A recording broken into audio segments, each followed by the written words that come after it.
And we're live. What's up, everybody? We're just doing a quick technical thing on the back end, and then we're going to get started.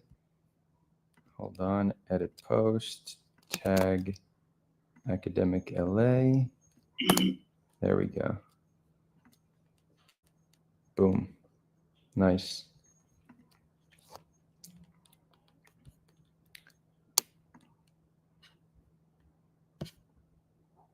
Cool. So we have it streaming on all the platforms. So we're here with Shaiel Ben-Ephraim. Shaiel and I have been in touch, I think, for nearly a year now. We've had him on the program around a year ago, and it's been cool kind of staying in touch with him. I really appreciate his commentary, and even more so than his commentary, something on a values level. There's very few people, especially when they have larger followings, who are publicly willing to acknowledge when they got something wrong or shift their perspective. Generally, we have audience capture, and we don't see many public figures shift their perspective. So Shaiel, I want to start just by giving you credit for being one of the only people I see doing this, and consistently. So shout out to you for that. Thank you, but I can tell you why no one does it. It's not a pleasant process. Right, we'll get into that. Yeah, it definitely comes with a lot of backlash. Yeah, as we can see. And so maybe let's start with something recently that I've seen you kind of shift a little bit on. I think the day after Israel's attack on Iran, you had a slightly higher level of excitement and perhaps optimism. And then over the subsequent days, you started becoming a little bit more skeptical of it all. So I kind of wanted to just hear your thought process, what you went through to arrive to where you are now. Yeah, so there's some different elements to that. I think one thing I'm learning is that there's certain programming we get as Israelis, and I'm sure you know exactly what I'm talking about, where there's the rah rah rah, we're bombing someone, we're killing someone factor. Everyone gets very excited when the military operation starts, and that's been ingrained to me from age 0. And of course, I've always felt and been indoctrinated and so on and so forth that the Iranian nuclear program is the biggest threat facing Israel. I still think it's a threat, not as big as I used to. And then you also have those memories of a time when, at least I do, I can't speak for you, of a time when I had more trust in the Israeli government, even under Netanyahu, and I find that when military operations start, I still snap back into that to some extent.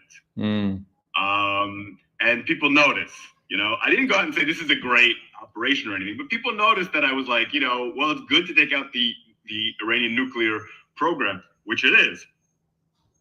Then you have all these other questions of, what's the backlash going to be? Is it actually destroyed? Could it have been solved through diplomacy, so on and so forth? So, I don't consider myself a pacifist, and I do support use of military force sometimes. But I'm basically undergoing a crisis of faith in the Israeli government, in Zionism in general, in why Israel does what it does, what its goals are. And on the one hand, I think that Israel needs to defend itself, and on the other hand, I think that it doesn't use that force judiciously, to put it mildly. So I'm struggling. Sometimes it's very clear right off the bat that military operation has no justification. Like, for example, in Syria, it never made sense to me from day one. But in other cases, what Israel does is it has a legitimate claim to self-defense, certainly in Gaza at the beginning. And to some extent with the Iranian nuclear program. And then the government uses that as an excuse to accomplish all these political things. And then, of course, also as a complete and total disregard for civilian lives. And I'm still finding this confusing. I don't come from outside the Zionist world. I don't come from I know neither do you, this reflexive hatred for Israel. I've always tried to be measured. Is this a good attack? Is this not? Is this a good operation? Is this not a good operation? Is this going to further Israel's security or not? And that's how I'm used to thinking. And I'm increasingly finding it more useful or more true to think that just Israel's intentions are not good. You can't really separate the people who are making the decisions from the policies, like a lot of liberal Zionists have tried to do. You know, you have this gymnastics. I know this is a very long answer. You have these gymnastics that people do where they're like, I see a lot of it on Twitter from, you know, the liberal Zionists that are left. I hate Ben-Gvir, I hate Netanyahu, but then they support everything that they do. Everything, you know? That doesn't make any sense. And it's a struggle that I'm going through. It's something that I need to continue to work on. It's difficult to when all the illusions that you grew up with are shattered. It's not an easy process to go through, is how I'll summarize that. Well, thank you for that very honest answer. And, you know, it resonates because I grew up also with very traditional Zionist teachings to the point where at age 18, it was very obvious that I need to make Aliyah and join the IDF. That's what any good Zionist would do. It took me years of unlearning certain things and questioning everything I thought I knew to get to where I am today. So I very much recognize the process you've been going through. And, you know, I think beyond just, it is a militant society, but I think humans also, we all have this capacity for militancy, especially when we live in a society that's not at peace. So when when we have fear, when we have an enemy, what do you do with your enemy? You destroy them. I think it's just hardwired into who we are. And I personally am very concerned about our tendency towards violence. I think that if we can't find diplomatic means to solve our problems, we might be doomed as a species. And I don't like being a fearmonger. I just am trying to look at the trajectory of the world and how weapons are getting stronger. And, you know, we are on the brink of AI weaponry, and we still seem to think that violence is the best answer. And I will agree with you that I think that there's sometimes violence might be the only way might be the only way or the best way. But I think more often than not, it's not the best way. And I think more often than not, it's just our go-to. So when the attack happened, when Israel attacked, I very much was maybe had a slightly different reaction than you. It was more so, okay, here we are attacking again when we were in the process of diplomacy. But I also wanted to be honest and say, look, is it possible that I'm being naive and that diplomacy would have failed and the only way is through military force? I want to be honest and say, yeah, perhaps there is no diplomatic route, but I'm not convinced. And if I'm going to be convinced to support violence, if I'm going to be convinced to spilling the blood of civilians, which we're seeing happening daily, I need to see that diplomacy really won't work. So I'm at the point where I'm open to the idea that perhaps this, in the big picture, will be seen as the right decision. And I certainly understand the Israeli perspective on this and why they want they want this attack to take place. I understand where the fear comes from, but I'm not at all convinced that this is the only or best way to go about it. And it sounds like you're also in a similar place right now, that you're open to it, but you're not quite convinced that this is the path. Yeah, and honestly, I co-sign every word that you said. I may be even more skeptical than you that it's not going to end up being seen as the right decision. You said, you know, which is, you know, but generally speaking, yeah, I think the trouble we always find with using force is that we say, oh, using force is bad. Most of us do. And then, yeah, but in this specific instance, it's needed. And then we keep fighting and fighting and fighting. And no, this was not an open and shut case of force needed to be used. There aren't many of those, but this definitely wasn't one. were talks scheduled for for today, I believe, in Oman that were canceled. No, yesterday in Oman that were canceled. We know that Iran can reach a deal because they did reach a deal with Obama. Exactly.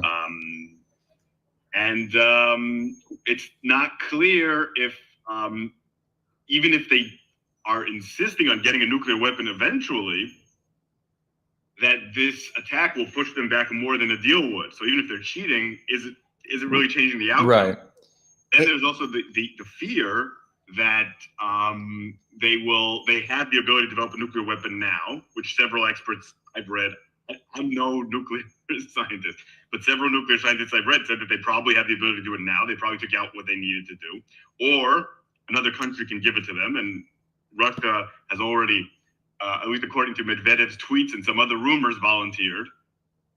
And then you also have the mission creep that's already happening so quickly, because everything happened so quickly today because of, once you would have an operation, a few months later, maybe people would start talking about regime change. Today, Trump tweets it the next day after the operation, maybe we should be doing regime change.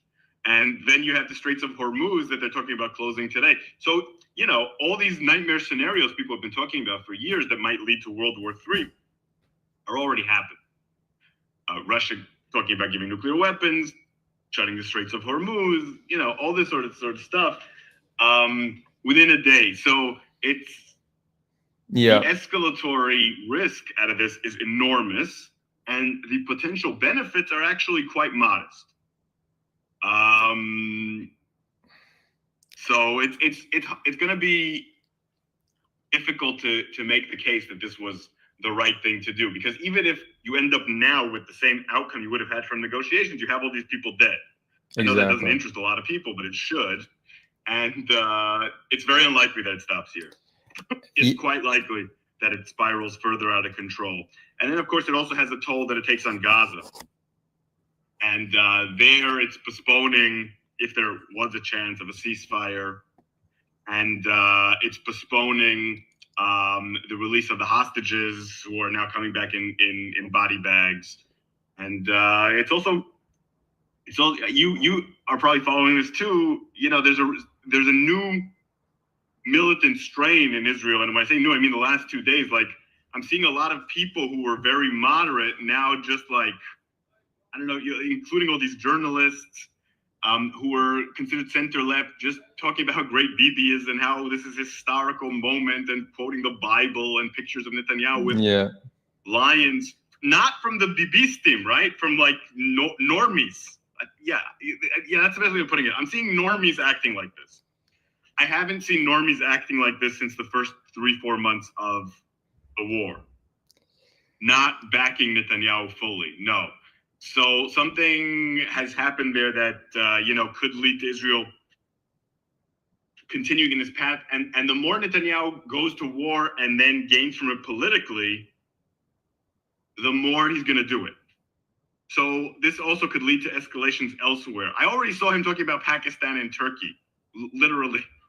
I don't know if you saw that. Well, I mean, this really begs the question of how much of this attack is motivated by Netanyahu knowing that this will increase his popularity, right? I think that another thing we even if we could recognize that sometimes military action might be the best option we have, I don't trust that military action being led by somebody like Netanyahu. Like, if we're going to do something as serious as kill people, it should be somebody sane, somebody who we could trust, somebody who's not quite likely a psychopath running the show. So it's like we should take our use of violence a little bit more seriously than we are. In terms of the thing with Iran, like on one hand, them calling for Israel's destruction while enriching uranium to 60%, that's like a scary combination for Israelis. But there was a time when they weren't enriching past 3.5%, and that was when they were part of the GCPOA agreement, right? They weren't violating it, and we see a clear pattern of them getting closer to nuclear weapons as a response to aggression. So if they respond to aggression with moving closer to nuclear weapons, it's unclear that this level of aggression is going to make them just give up on their ambitions or ensure that they actually move towards it. I'm also not fully convinced that this has been their goal, for one very simple reason. We've been hearing that they're building nuclear weapons for 30 years, but it doesn't take 30 years to build nuclear weapons. India did it in the 70s, Pakistan in the 90s. Iran is more advanced than those countries were at those time. And 30 years, when they have all that money and all those scientists, and they've been trying and couldn't figure it out. And even if they couldn't figure it out, they couldn't buy it from Pakistan, North Korea, or Russia. Clearly, there's something else at play here. So what now? Is it possible that for decades they had no intention, after Trump broke the deal with them and after Israel attacked the Natanz facility in 21, they decided, okay, now we're going to inch closer? Possible. But again, this whole idea that, and this is a prevailing narrative, that they've just been racing to nuclear weapons for 30 years, and now they just got close, so we attacked. I don't buy it. I don't buy it, and I'm just not convinced that this is what's gonna what's gonna. If they had any ambition, I'm not convinced this is going to change their ambition. I think this might ensure the ambition, because what's for certain is if they had a nuke, they wouldn't have been attacked. It reinforces something. It reinforces that if you have the bomb, you're safe. If you don't, you might get attacked. So, I have some concerns here, and I agree with what you said about Gaza. Gaza has become just this side thing. We see that it's getting even deadlier. So it seems like Israel is taking advantage of what's happening to ramp up aggression in Gaza. We have hostages rotting in tunnels. Yeah. What gives you hope? No, that's a tough one. What gives me hope? I'll just sure. Agree with what you said about Iran for a second. It beggars belief to think that they've been racing to the bomb all this time and not succeeding. I know that Stuxnet, spawned it somewhat, but generally speaking, it looks like they wanted to be a brink state. They wanted to be close to nuclear weapons to then leverage that into some kind of deal. That's my take as well. I think that's most serious people's take. Those who say it's for peace are morons, and those who say that it's that they constantly are racing and are just being frustrated by Israel and the United States are maybe slightly less more. I don't know. That doesn't make much sense either. It's somewhere in the middle, clearly. Now, that was a strategic mistake for Iran. There's just no question. It brought on the wrath of Israel and the United States, or at least gave them an excuse to attack, but also didn't give them the ability to defend, right? The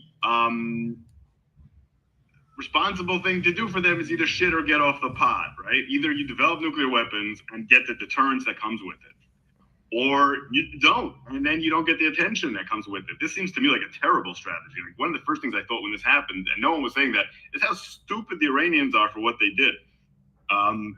And now they're paying a terrible price. So if I was them at this point, disarming completely seems like a stupid option because everyone's already coming at you. I would get nuclear weapons any way I could, whether that involves taking what Iran already has, whether that involves getting it from Russia, whether that involves buying it from a Pakistani scientist in a back alley, whatever it took, I would do it if I was them. And now people are going to say, oh, Shaiel is justifying the Iranians. No, this is an evil regime that wants to survive. I hope they don't survive, by the way. Not because, the IDF and, the Marines go in. No, I'd rather see Iran, come to some peaceful democratization without anyone dying. So what gives me hope, having said all this? Well, I do have a little bit of hope. I think that Israel, I don't know what's going to happen. This gives me no joy to say, is headed to an enormous crash. And that isn't very hopeful. But I think that Israel won't be destroyed. I think Israel will learn a painful lesson that all this escalation inevitably, like other examples in history, let's not use the Nazi comparison like everyone uses. Let's say Napoleon, Okay, constant escalation and escalation and escalation. Eventually, you escalate one time too many, right?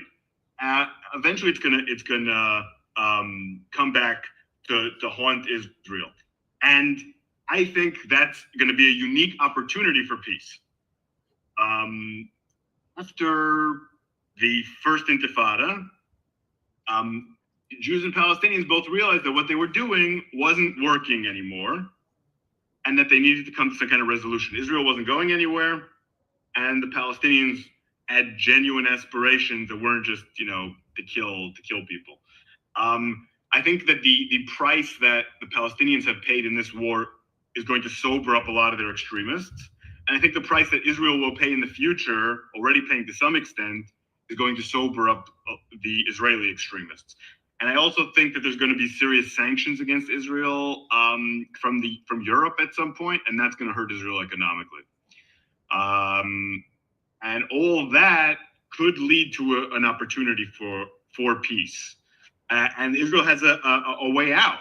It can give over, Netanyahu and Gallant and whoever else will be charged with war crimes in the future, either to try them themselves or give them over to The Hague and try to remove some of that responsibility from themselves.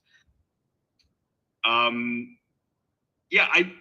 think my hope is basically not much of a hope, but my hope is basically that the nut jobs go so far, and that's Trump and Netanyahu and Khamenei and all these people. I hate them all, more or less equally. People will learn a lesson and there's backlash against it, a return to normalcy. I can see that happening. That's my hope. And of course, right now, what gives me hope is organizations like Standing Together and people like that. And I saw an Arab guy who wasn't allowed into a shelter, and he said that doesn't change his mind about how he wants coexistence in Israel and everyone to live together. And I hear those voices a lot. I really hear those voices a lot from Jews and from Arabs, that they're sick of this shit. And that gives me some hope. And maybe that's the beginning of what I'm talking about. But first, Israel needs to sober up because, oh my God, did they get drunk last night, or the night before? And it's terrifying. But I feel like that's on the way to some kind of crash that might lead to something productive. What gives you hope? Maybe you can give me more hope. Honestly, I think that, a lot of what you said really resonates. I think the backlash Israel will face, and I sense you and I are approaching things similarly, and we'll get into this. We kind of are, yeah. What's that? We are. Yeah. Many we are very harsh in our critique of Israel, but we believe that it is necessary for Israel to be able to transform. Our critique doesn't come with the desire to dismantle Israel. We just recognize something rotten within Israel that needs to change, that needs to transform. And you can't transform something if you refuse to acknowledge that problem even exists. So that day of reckoning is not a day of reckoning that sees Jews getting ethnically cleansed from the land. No, but it's really recognizing that we cannot maintain a brutal occupation over another people, and we just can't be spilling blood every time we have some minimal fear thinking it'll solve our problems. Like, we need to understand that there's no security better than peace. And I hope when all is said and done, we understand that we just can't keep living this way. I'm hopeful. I'm just not super optimistic because we have gotten a lot of great military victories. And one of the reasons I really don't like military victories is because then it reinforces militarism, Like I want military attempts to fail so it could reinforce the fact that probably diplomacy is a better approach. And in addition to that, you did mention Standing Together. I do see this movement building in Israeli society as much as our society has been radicalized. Like right now, Israelis and Palestinians are more extreme than ever before. But I think the extreme goes to both ends. We have an increasing and still marginal, but peace movement. Standing Together is a great example. Even the protests that have been bring back the hostages, there's a subsect of that protest that is stop killing Palestinian children. That's new. We haven't seen that. It took 16 months of bloodshed for them to start holding photos of Gazan children. So this kind of stuff gets me to feel like there's a shift. And also, I know this sounds crazy, but the next generation is not going to be as pro-Israel in the West. And I think that the United States is acting as an enabler to Israel's recklessness. And I hope that American politicians can no longer blindly support Israel in a way that's currently quite cringe, if I'm to be honest. I want the United States to be able to hold Israel accountable, still be an ally, but hold Israel accountable and push it in a positive direction rather than being an enabler to recklessness. So I think there's some positive trajectories. And I also think that we see a shift in the Middle East. Who would have thought 10 years ago Israelis can go to the UAE and be safer in Dubai than we are in New York, you know, where Saudi Arabia is open to normalization, contingent on peace with the Palestinians. So all of this, I think, should give us hope. And we just now it's our work to do to make sure we're headed in the positive trajectory. And I think that requires honest and sharp critique of Israel, but also remain humanist. So we could criticize Israel. That doesn't mean anything bad should happen to Jews living on the land. And we could critique Palestinian institutions, but nothing bad should happen to Palestinians. So this is our work to do, you know? This is our work to do. Yeah, so of course I agree with you, but I've been having some issues with the two-state solution lately. I even published a Substack about that. You know, the current Israeli policy, and I wrote my dissertation about this, so this goes back to the 1980s. The Israeli policy since the 1980s has been to absorb the West Bank, as you well know. Yep. And now the work is concentrating on collapsing the Palestinian Authority and building settlements in all kinds of spots that would make settling irreversible,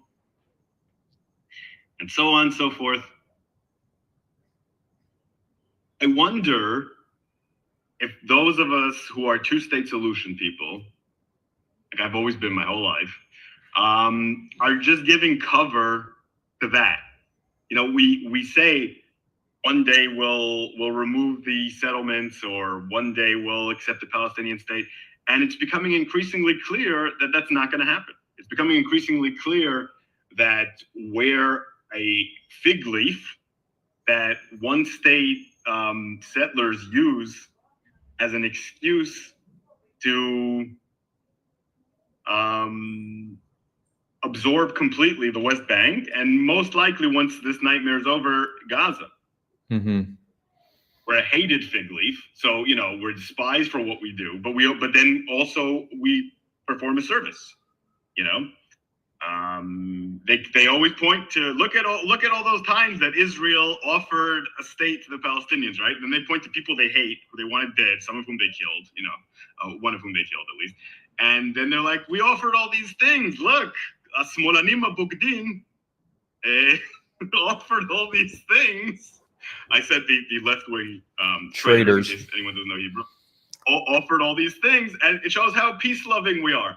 And then we demonstrate, and then they point at us and they say, no one demonstrates like that in Gaza and the West Bank, which is not true, at least not in Gaza. No one demonstrates like that. It just shows you what an open society is. Then they ignore the fact we get arrested, beaten up, you know, whatever. Right. And it's a fig leaf. They use us to show, look how liberal and great we are. Meanwhile, what they're actually doing is absorbing everything. And I'm sick of it. Honestly, I'm sick of it. It's a lie. We don't want a two-state solution. The last thing we want is a two-state solution. I barely talk to anyone who wants it, you know, in Israel. That includes people who think that we're committing genocide, don't want it. Like Israelis are much more realistic than American Jews, right? They know what's going on a lot better. So you talk to them, they'll say to you, things like, yeah, we're committing a genocide, but then if we stop, they'll kill us all, which, by the way, is not necessarily wrong. And we can never give them a state. They're going to hate us so much now, you know, like And then you have the people who say it's God gave it to us. And then you have the, more traditional security hawks. But the coalition of we don't want to give the Palestinians a state ever is like, what, 80% of the country? Of the Jews? 90% of the Jews? I don't know. It's very high. And even if that shifts to some extent, like I was talking about the optimism, let's say that shifts to some extent, it won't be enough. Because those extreme settlers will find a way to stop it, even if it's just 30, 40% that are against it. Never mind when it's 80, 90%. And meanwhile, even if most Israelis do want it to happen, the facts on the ground are so incontrovertible, I don't know if it's possible. So I'm starting to think about things like a federation, where they have autonomy and we have autonomy, and not in a sense now where they have some inferior autonomy that we control, but where they have genuine autonomy in a federative structure, right? That they run their own lives and they can have right of return in their own territories or something like that, because this can't go on. We can't keep oppressing them and expecting to have peace, and we can't prevent them forever from having the vote and pretend that we're a democracy. And I feel like us two-staters, this is not any news to anti-Zionists or anyone like that, but I feel like we've been lying to ourselves for a long time. And I feel like we've been used by Kahanists for a long time. And I'm starting to think of other options. Okay, well that's good to hear. I mean, I've never been a huge two-stater. I've always been supportive. My position is I'll support any solution that's just for both people. So that could be two states. It could be a federation, confederation. There's different variations. It just needs to be just. It can't be a situation where Palestinians are neither sovereign nor equal. We need to choose one. They could be sovereign in their own country, or they need to be equal under the system we're living under. I think a federation is a very clever way to achieve that. But the status quo is just immoral and unsustainable. So whatever it takes to change that, we need to work towards. And again, Palestinians need their either equality or sovereignty, and we need to maintain our security. That's the criteria. Any solution that provides that, I'll get on board with. But I think it's good that you're thinking of these other solutions, because the two states might be dead. We might be looking at some kind of a one-state system, and federation might just be sophisticated enough to deal with the complexities of what we're seeing. Yeah, I mean, I've heard it my whole life from people I thought were far left radicals. Yeah, what about a federation? I was like, you moron, what are you talking about? But now it's don't see anything else. It's what we're doing now, I think, if we're being honest with ourselves, is we have to manage the transition to one state. Because it's happening. It's happening. So if we go around saying, no, I'm for two states, and meanwhile one state's happening, then we have no influence on the process. So fuck that, right? I'm allowed to curse here, I hope. Yeah, for sure. We curse on this channel. Yeah, fucking right you do. And we work on making, just like you said, that one state solution just. And the focus needs to be on justice for the Palestinians, because we've had plenty of justice. We've had too much justice. We've had too many rights. We've had too much supremacy, and we're addicted to it. And at this point, we need to give the Palestinians justice. But we also need not to be shy about protecting our rights. Right? I've been having a lot of debates with really firm anti-Zionists, for whom I'm like, they see me as a Likudnik almost, right? Right. And they try to convince me that Jews don't have any right to demand anything because we're the oppressors, right? And first of all, on a moral level, I'm not so sure that's true. But that's not the point. On a practical level, Jews are not going to give up their power if they don't feel like they are going to be secure. People are going to fight to the end if they don't feel like they're secure. I don't think, most Israelis feel that the justice of their cause is part of the reason they fight, but not the main reason they fight. The main reason they fight is to keep their families safe. That's why, left-wingers go to the army, serve bomb, participate in all these horrible things that are happening because they're convinced that if they don't do that, that Hamas and Iran's going to kill their families. And that will continue to happen if the security of Jews is not taken care of. So it's very important to keep those things, to maintain that balance. But in previous negotiations, a balance always favored Israel. It's like, yeah, we'll give you some of the rights that we've taken away from you, but security is the paramount thing. And because the Palestinians had the boot on their neck, they had to acquiesce to the asymmetry in the negotiations. But that's only led to more and more repression. And that's only led to more and more terrorism. Right. So we need to keep that security in mind. We can't just say, well, we're the oppressors, and now we can all hope for the best. Yeah. We need to maintain that balance. I think that's a very good point that more anti-Zionists need to come to terms with. And it's one of there's this approach on the Palestinian side that views us as colonizers. And what you do is you make the cost of colonization so expensive that they leave, right? They view us as just a traditional colonizer movement. Now, I do recognize why to them we're indistinguishable from colonizers. There's no reason for them to see us as an indigenous population just returning. We're a settler colonialist movement. But where they're wrong is that violence is going to work. We're a nation of people that came for no other reason than to defend ourselves, a place where we can be safe from violence. We were created under the ethos of never again. And when we respond to violence with so much more violence, that it's very clearly not working. Now, I don't want to be absolutist. Yeah, can I see a situation where violent resistance gets Palestinians to the entire land one day? Sure, there is a zero-sum solution that either side can achieve with enough violence. But the trajectory so far has been violence has not been good for us, and it hasn't been good for them. So I fully agree with you. The safer we feel, the less radical we become, and the more open we are to all these different solutions. I then do understand people say, okay, but now you're telling Palestinians, that you're telling the oppressed people how they need to act towards you. Well, I'm not telling them. It's just a strong suggestion coming from a place of love. Let's just look at it that way. It's a suggestion.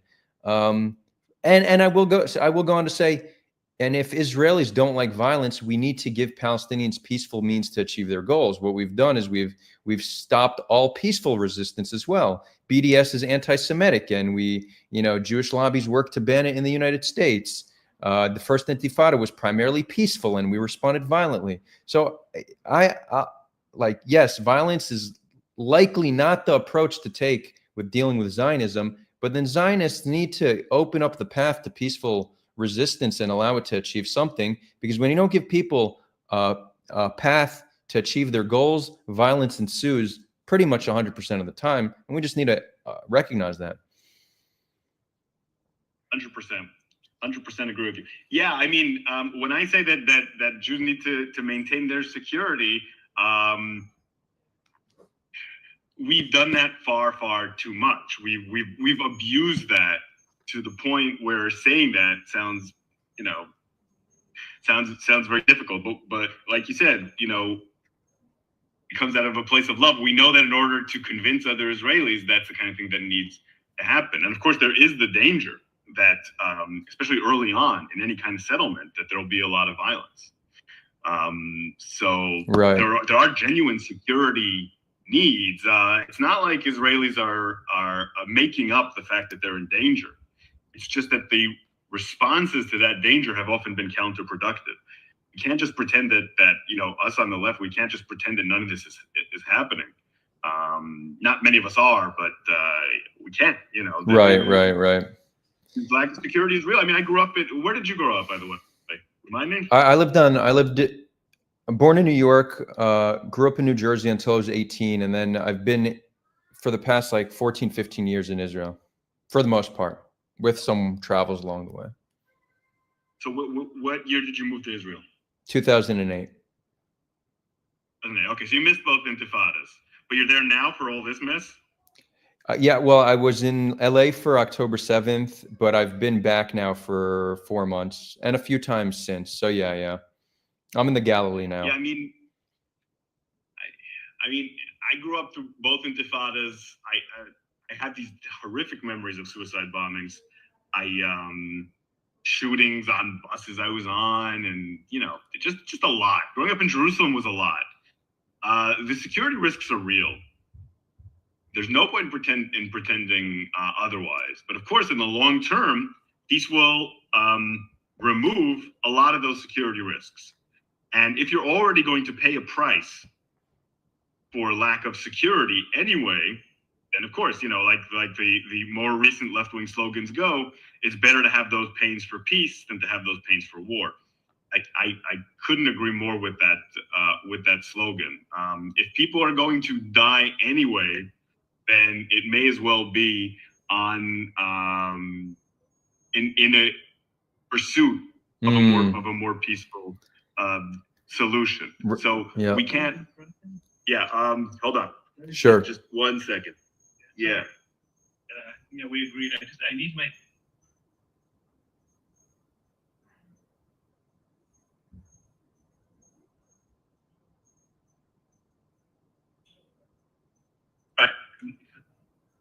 We can keep going. Cool. Just ignore my father. Hi there. Yeah. It's good to see. It's good to see he's doing well, though. I know he was sick a while back, so he made a recovery. He's doing great. Amazing. He's doing great. Amazing. Yeah. The first few months after he had a pacemaker put in and he had some other surgery, first few months he was complaining that it didn't help at all, and then all of a sudden, a few months later, he's like, okay, up and at him. Cool. Fantastic. Yeah. Yeah, I'm here visiting him. So I live in LA, but right now I'm in New York. You were saying rather die working towards peace than maintaining the status quo, essentially. Yeah. Not only right now, we're not only maintaining the status quo, we're escalating. We're creating new enemies all the time. I think the best example of this for me is the one that we're totally ignoring, because who has time to even think about it, which is Syria. Syria, as you know, new government came in. They immediately made peaceful overtures. Not only have we not engaged with them meaningfully, there have been some talks, but also Israel invaded, created a security zone, three-pronged security zone. Yeah. Details don't really matter all that much. In that zone, it's beginning to enact an increasingly repressive occupation, which has involved some killing, some, so on and so forth, all on a pretty low scale. And then there's been some guerrilla groups that are organizing against it, all on this pretty small scale. We know how this can end. We know that in 20 years, this could be another Hezbollah. It might not be, but it could be. What are we doing? It's not just that we're maintaining the status quo. We're making the status quo much worse. We're creating the new situations. But we're solving one in Lebanon, sort of, and then we're creating a new one here, and then Iran might turn into a failed state. Last time, that happened with Iraq. That didn't exactly benefit anyone either. So right now, and of course, the West Bank is going to be a complete disaster soon. Right now, Israelis are dying in order to make things worse, not just to defend the status quo. I wish it was just to defend the status quo. Dying and killing to make things worse. Yeah. So. Yes, right. Yeah. I'm talking. I'm used to talking to a Zionist audience, so I talk a lot about the cost to Israel. But that's not because I care about that more. Maybe I used to, but I don't anymore. Honestly, what bothers me more than anything else right now, I think anyone can see from what I'm posting and what I talk about, is what's happening in Gaza. I find everything else to be a little bit of a distraction because, I believe we're talking about genocide, and I believe that it's getting worse. And I think we've reached a very crucial phase of it as well, where the area in which Gazans are being herded into is getting smaller and smaller, and where the operation to feed them, quote unquote, is being used to make life there unlivable. And to some extent, it's a war in Iran is also to cover for that. And the eventual goal is for everyone in Gaza to either be dead or gone. And I think the real victims here are not Israelis. The only reason I worry about Israeli security right now as much as I do, honestly, is because I want there to be peace. I don't think that Israelis are in anywhere near as much danger as Gazans are. And so the real focus right now needs to be on Gaza, not because their lives matter more, but because their lives are the most in danger. And I think it's really important, and it's sad because we've been talking for an hour and we haven't talked about it much. Not your fault. I also haven't brought it up all that much, and everyone's talking about Iran, but that's how it goes, right? Right. All of a sudden, no one's talking about it. And in the end, I'm pretty sure that Gaza is going to be remembered a lot more than Iran. I agree.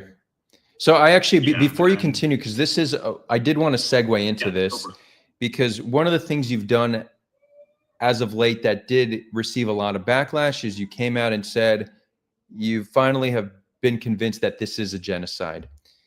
And I don't disagree with that assessment. Generally, when I describe it, I use atrocity, mass killing of civilians, just because I don't care for a debate on terminology. But I don't at all disagree with that terminology. And for me, it comes from a very simplistic place. War is not the right description for what we're seeing, and we need a term in society to describe something horrific that is indefensible, unjustifiable, that we need to just not accept as just an okay thing, and we need to do everything to stop it. So whether you want to call that a genocide or a mass atrocity, I really don't care. I just think we need the language to describe something as horrible as what's happening in Gaza in order to really build a movement against it. So that's how I look at it. I know it's a simplistic way to look at it, but I also saw how the scholars are defining it, and how the human rights organizations are defining it. They all make compelling cases. I'm interested in where your shift came from, what caused that shift, and maybe you could even talk a little bit about the backlash and what that was like. Yeah. It's been a while now. I've been involved in other backlashes since, but yeah, that was the big one. So the shift was a really difficult one for me.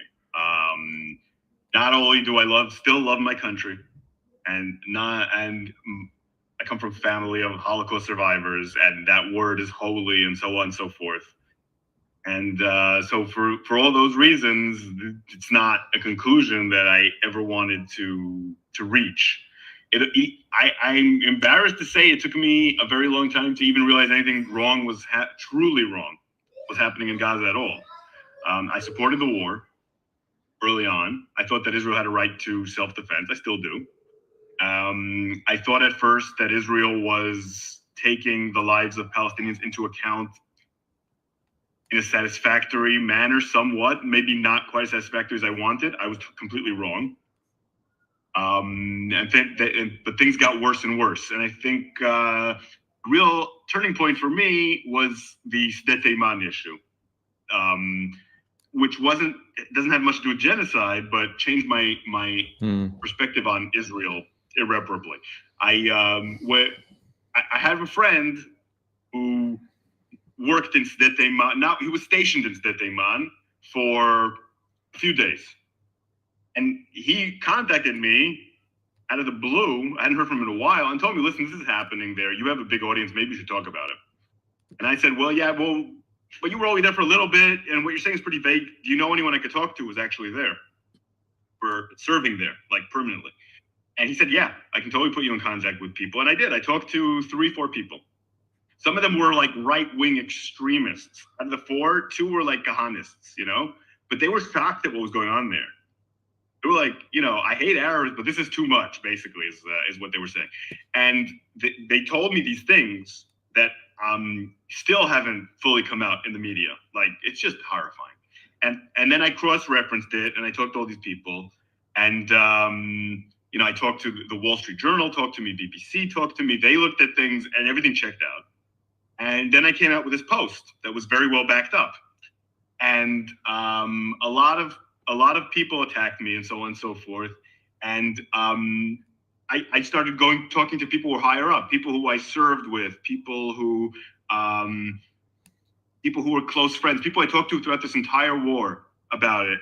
And they told me that this is all true. They told me that they'd been lying throughout the war.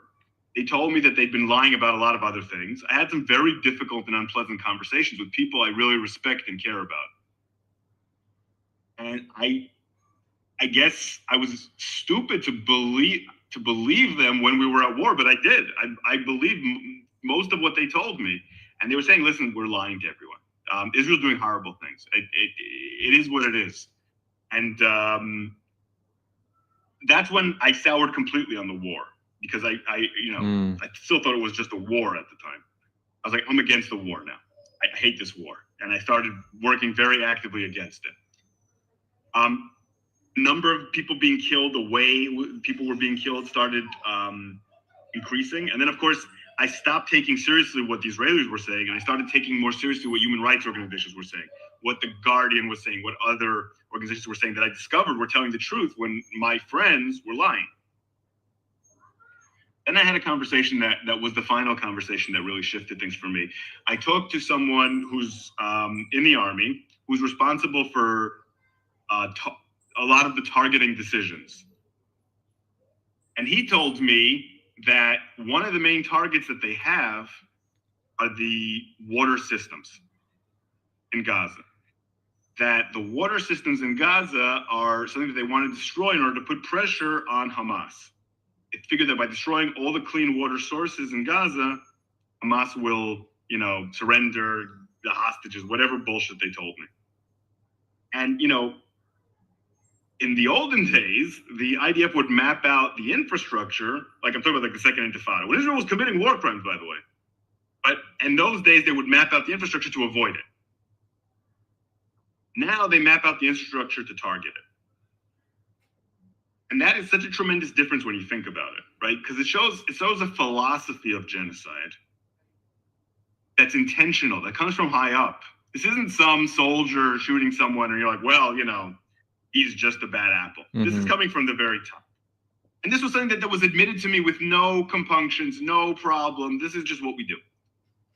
Now, that's very important on the level of just the consequences of those actions, right? Because if the water's not clean, then anyone elderly and anyone who's like a baby has a good chance of dying.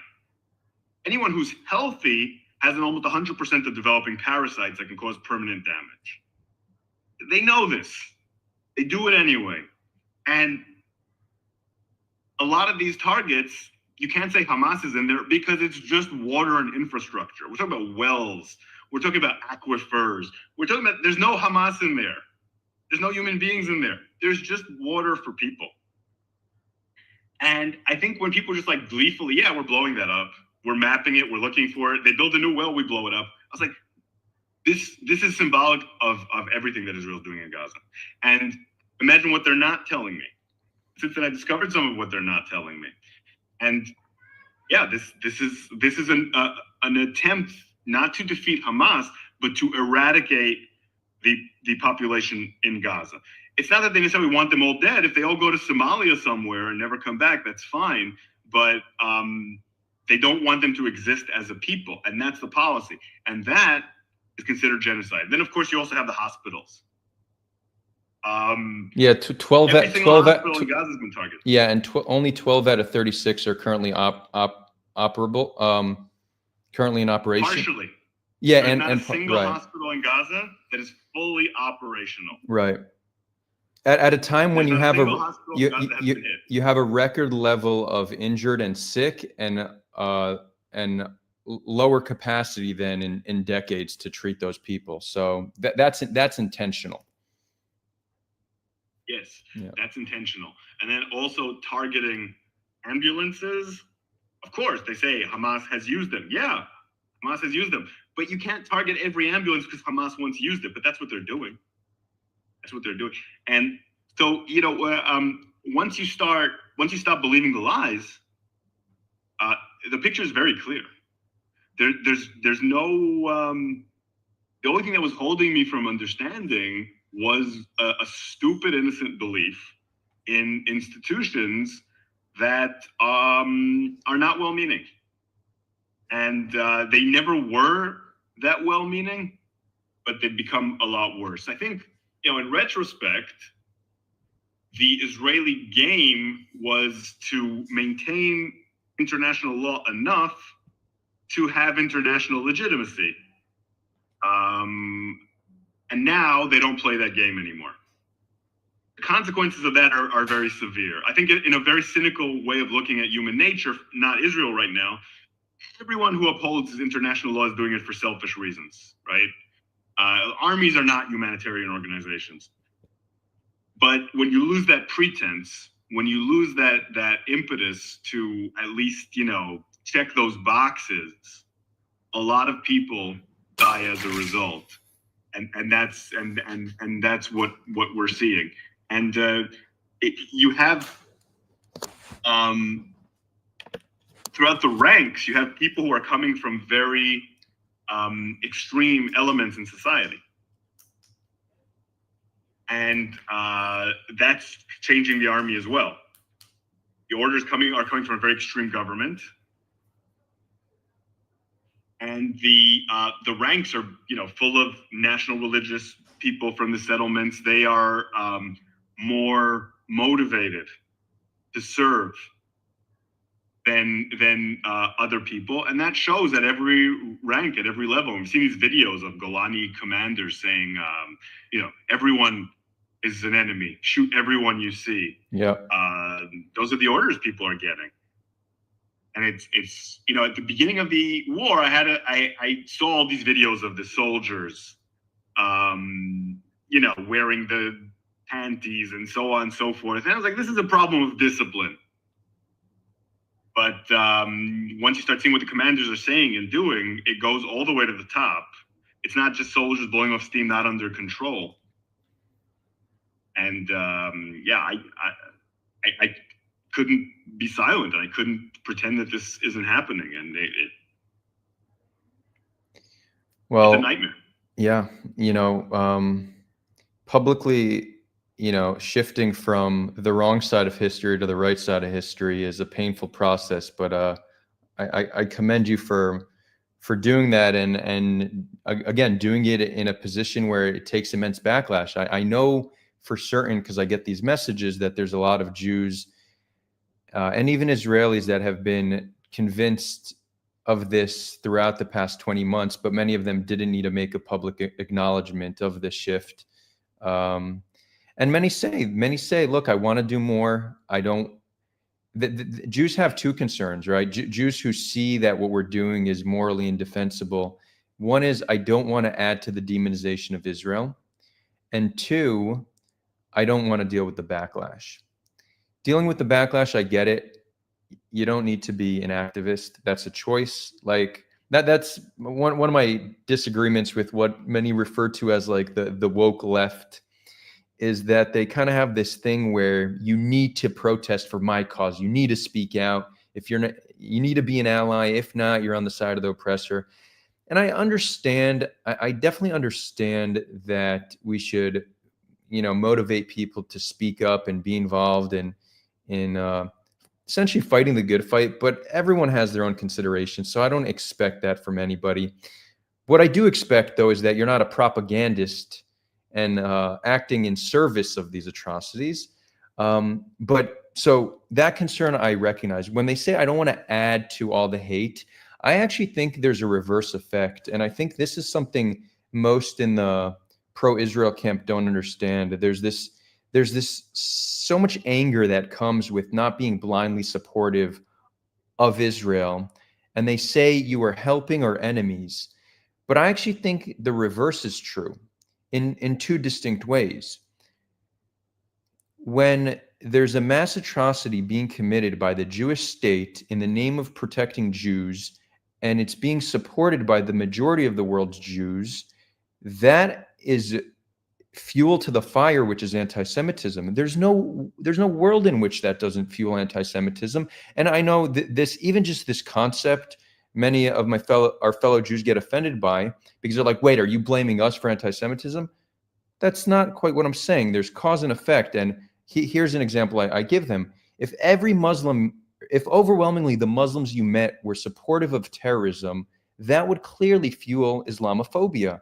And when there's those Muslims, those moderate Muslims that are courageously speak out, these same Zionists who call us traitors view them as heroes. But yet we're traitors. They don't. There's such a lack of self-reflection and recognition that, in fact, those who are willing to speak out against Israel are not contributing to anti-Semitism. They're fighting it. And it's better that those who lead Israel's critique are those who actually care for the well-being of the Jews living on the land, and not allow the critique to be simply by those who want to see Israel destroyed. So, yeah. Yeah, so I agree with every word that you say, that when it comes to fighting anti-Semitism, showing that you actually care about Palestinians is a much better approach. And I get messages so often, several times a day actually, from Palestinians, Arabs, pro-Palestinian activists, people on that side, a lot of whom are actually Arab and Palestinian, telling me that my activism and people like you and other peace activists standing together, etc., give them hope that Israel can be something different, that it gives them hope that there can be peace, that it makes them not hate every Zionist. And that's also one of the things that keeps me kind of affiliated with Zionism, which I'm increasingly losing my affinity towards, is also, do I really want Zionism to just be the Kahanists? And for a lot of people, they see us and they think, okay, they're also Zionists. Maybe it's not so bad. But I think that you're being a little bit, maybe you didn't even mean this, but the way you talked, the way I interpret it, was maybe a little bit naive about what these supporters of Israel actually want. I think that they talk a lot about fighting anti-Semitism, but I don't think they actually give a fuck about fighting anti-Semitism. I think that they actually benefit from anti-Semitism in a lot of ways. That, look, see, we were right all along. They all hate us. And the only thing they have to, keep us in line, to keep liberal Jews in line, is this guilt about anti-Semitism. And look, everyone hates Israel. And I think that they stir it up. I don't think that anyone, maybe I'm naive, but I don't think that anyone could look at what it's happening with Mahmoud Khalil and those sorts of things and think this is going to stop anti-Semitism. Obviously, if you shut people up and separate them from their pregnant wives, it's not going to make normal people think, oh, I love the Jews now. Like, what are you even doing? And I think that a lot of that people are motivated more by hatred than they are by love. And I think the hatred of Palestinians, hatred of Muslims, is so strong right now that a lot of these people, like anti-Semitism account and those sorts of people, even the ADL increasingly, will partner with anti-Semites if they hate Muslims. And they will shun people who like Jews if they don't hate Muslims. And they call us anti-Semites, like liberal Jews. I get called anti-Semite all the time. The first time it happened a few months ago, I was like, what? And now it's every day I get called an anti-Semite.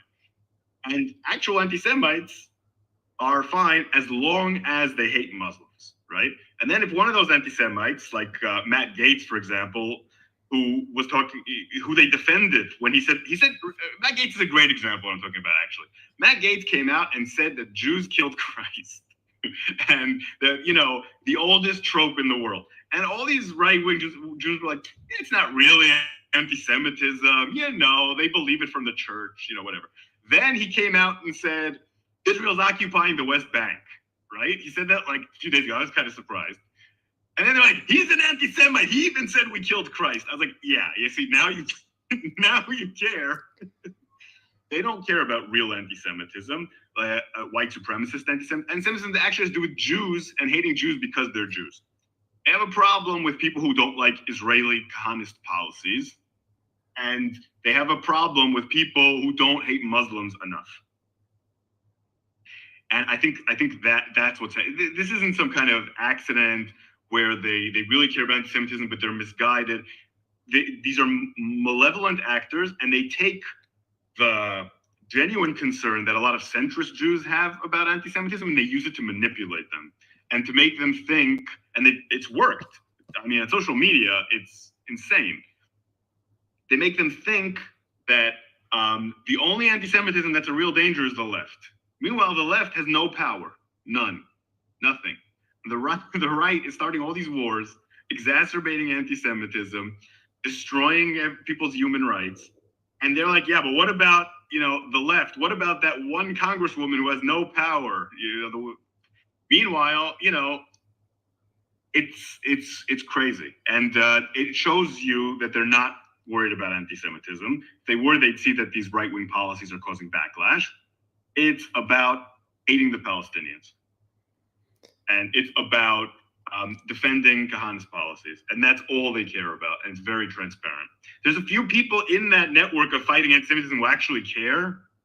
I can tell you that some of them, right-wingers, have occasionally messaged me and said, even lately, even when I'm persona non grata, and said to me, it really concerns me that no one ever goes after anti-Semitism on the right. Some people are genuinely concerned about it and are aware of the problem on the right. They're like, I'm on the right and I see all anti-Semitism on the right and no one does anything. But that's how the system's set up. You only fight anti-Semitism on the left. And what do they mean by anti-Semitism? Anti-Israel sentiment. Right. And, I hate to be cliche, but no, not every criticism of Israel is anti-Semitic. Yeah, I think you're describing certainly a segment of the pro-Israel movement. I do think there's a more moderate one that their desire for blind support comes from just something much more tribal. Like I was talking to a friend the other day, and he's definitely not a Kahanist, but he's like, Adar, now more than ever, we need more of us, defending the Jewish state. And I told him, I'm like, that's defending them in what regard? I'll defend our right to live here in security, but I'm not going to pretend like there's not an atrocity being committed. For him, it was very much, he felt like we just need all the support we could get, not realizing that the blind support for Israel is counterproductive. But to build on your point, it is interesting. If you take all the largest accounts that are the Hasbaristas of the world, and even the people supposedly fighting anti-Semitism, the sum of their efforts is a world with more anti-Semitism. They have not combated it. They have not convinced more people to love Israel than they have turned people away from Israel. So, and I don't know if my impression is, there seems to be a lack of self-awareness, but maybe they don't even care. They just, when content creators and influencers, they're preaching to the choir generally. They're not saying, how can I convince others? How can I get this shit retweeted by all the people who already agree with me? And so yeah, cool. You're going to it'll get shared far and wide, but you're probably fueling the fire that's anti-Semitism. Like the account you mentioned, Stop Anti-Semitism, the ADL, if those organizations cease to exist, Jews would be in a better place. Those organizations are net negative for the Jewish people. And their entire mission is supposedly to help us. So it pains me to agree with you, not so much about the Stop Anti-Semitism. They've always been hacks, but the ADL, right? The ADL is supposed to be the source of our protection in the country, and they've done some good work in the past.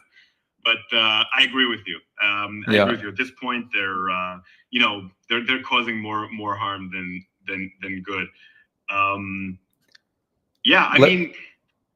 The sad truth about some of what you said, all of which is correct, is that a lot of it transcends this issue. It's this is how the ecosystem works. No one is convincing anyone anymore. Maybe very much on the margins. People are convincing people. You're creating, an audience, and people who are more or less convinced, and they encourage you, like you said, audience capture, to toe the line. And if you toe the line enough, then you make more money and whatever. And I see whenever I say I was wrong, or say something that maybe doesn't reflect whatever side I'm supposed to be on at that moment, I lose followers, I lose viewers. Mm-hmm. Just fine. It doesn't make much difference. I don't make much money off this anyway. I don't care. But if what you're trying to do is make a career out of this, then it matters a lot.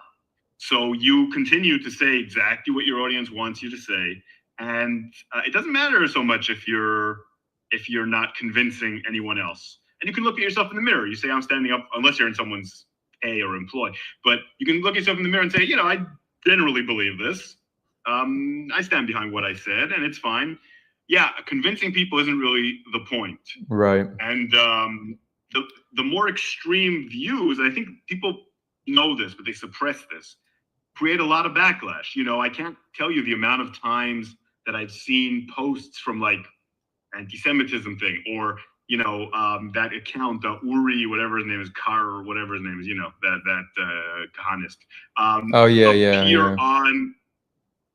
Appear on pro-Palestinian or pro-Hamas accounts as like, look at how awful they are, and it does look awful. It looks awful. Or here's an example of an elected official, Randy Fine, right? Randy Fine. Yeah. Oh man, what a disaster of a guy. How much anti-Semitism are those tweets creating? How much? You have an elected official who's going around saying how great it is to kill Palestinian babies. What is he doing? Yeah. Yeah. So it's flaming this, and it's intentional. Shaiel, how much more time do you have, by the way? Maybe like 10 minutes. Okay, so 15 minutes. So there's a bunch of questions. We are gonna prioritize Discord. So yeah, let's do the questions. Let's do questions. So, I mean, if someone's on YouTube, maybe a super chat will take, but we do need to prioritize Discord. You could come on. You could join Discord if you want to ask a question. And real quick, just because I know this is we're touching on a sensitive subject about saying how certain Jewish thought leaders are fueling anti-Semitism. So I want to make this clear, because real or bust, you're right, Adar, Jews are to blame for anti-Semitism. So I want to make something very clear. And real or bust, try to hear this with an open mind. If anti-Semitism is a fire that's raged for thousands of years, the actions of Jews can act as pouring water on that fire or pouring fuel on that fire. That doesn't mean we are the fire. That doesn't mean we created the fire. But we need to recognize that there's actions, and that impacts how Jews are perceived. And if this still doesn't resonate, when you see a Muslim speaking out against Islamic terrorism, does that contribute to Islamophobia, or is that a force against Islamophobia? Or when you see somebody talking about reforming aspects of the Black community, that a Black person who's challenging certain prevailing narratives in the Black community, things they need to change, right? Is that person being hateful towards your people, or are they giving an honest critique? I think when you look at it to other groups, it's probably easier to understand. So try to think of it in those terms and recognize that this isn't about blame. It's understanding that we act in a certain way. Our actions could be neutral, they could diminish anti-Semitism, or they could fuel it. So that's just reality. Yeah, it's not about blame. It's very important to note, whenever people say what you and I are saying, that there's so much real anti-Semitism out there, and that anti-Semitism would be there even if Israel was run by Meretz and Hadash, and we're very aware of that. It's just that this makes it worse. Exactly. This makes it spread to normies. This makes the people who are insane try to kill us more often. All this stuff would be happening anyway. It's just much worse, and that's just a fact. And that's not me blaming us. Jews have a right to do shitty things, the worst things, and not face anti-Semitism. So there's no excuse. It's just a fact. It's a fact. I can't change fact. That's reality. Yeah, no, we need to exist in reality and accept it for what it is. It is interesting how a lot of the arguments that are like on like the what's considered the woke left is also so prevalent in the Hasbara community. They're so different, like seemingly ideologically, but like assuming the worst about one's intentions and labeling them a pejorative, and refusing to take responsibility and attacking any dissent from within. Cancel everyone. Yeah, canceling, attacking dissent from within. There's these identical strategies. It's the Hasbara community is woke as fuck. I stand by that. Anyways, we're bringing absolutely. Yeah. And everyone is. The worst traits of the toxic left have been adopted by everyone. It's not a coincidence people talk about the woke right, because they look like a mirror image. And that's true for the Hamas supporting the triangles. That's true for Hasbara. That's true for everyone. A lot of the problems we're talking about here are general problems with our current society. But yeah, Hasbara is woke as fuck. Yeah. I agree with you. They're just not the only ones. Everyone adapted that shitty platform of woke while they hate it. It's a great book waiting to be written about why everyone hates woke and still acts like they're woke. Yeah. Okay. Let's call Right, through Jasper, that. right. Anyways, Altoids, we're bringing you on. Altoids, the floor is yours.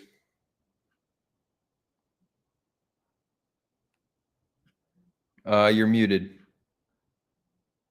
Can you hear me? Loud and clear. We can hear you now. Hello, Shaiel. So I heard in the beginning, I know you've moved really quickly in your points, but I think in the first points you made were totally wrong, and I presented some sources on the chat.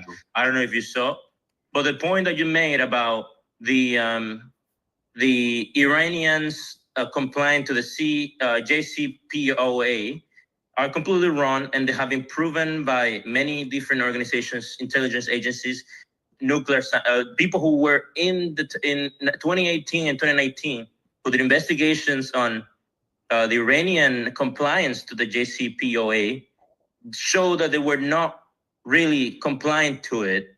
Sure, they may not be producing additional enriched uranium, but at the time they were still working secretly in the process of making a nuclear weapon. By like, you can see the sources. I don't need to expel it, but I just want to say that perhaps you should, before making that strong statement, you should say. Wait, but Altoids, Altoids, that was my statement, though. I think I said that. No, it was not.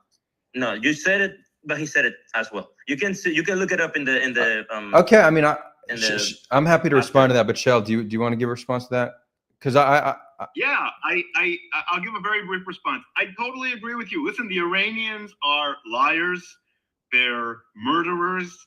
They're fanatics. Yeah, the Ayatollahs.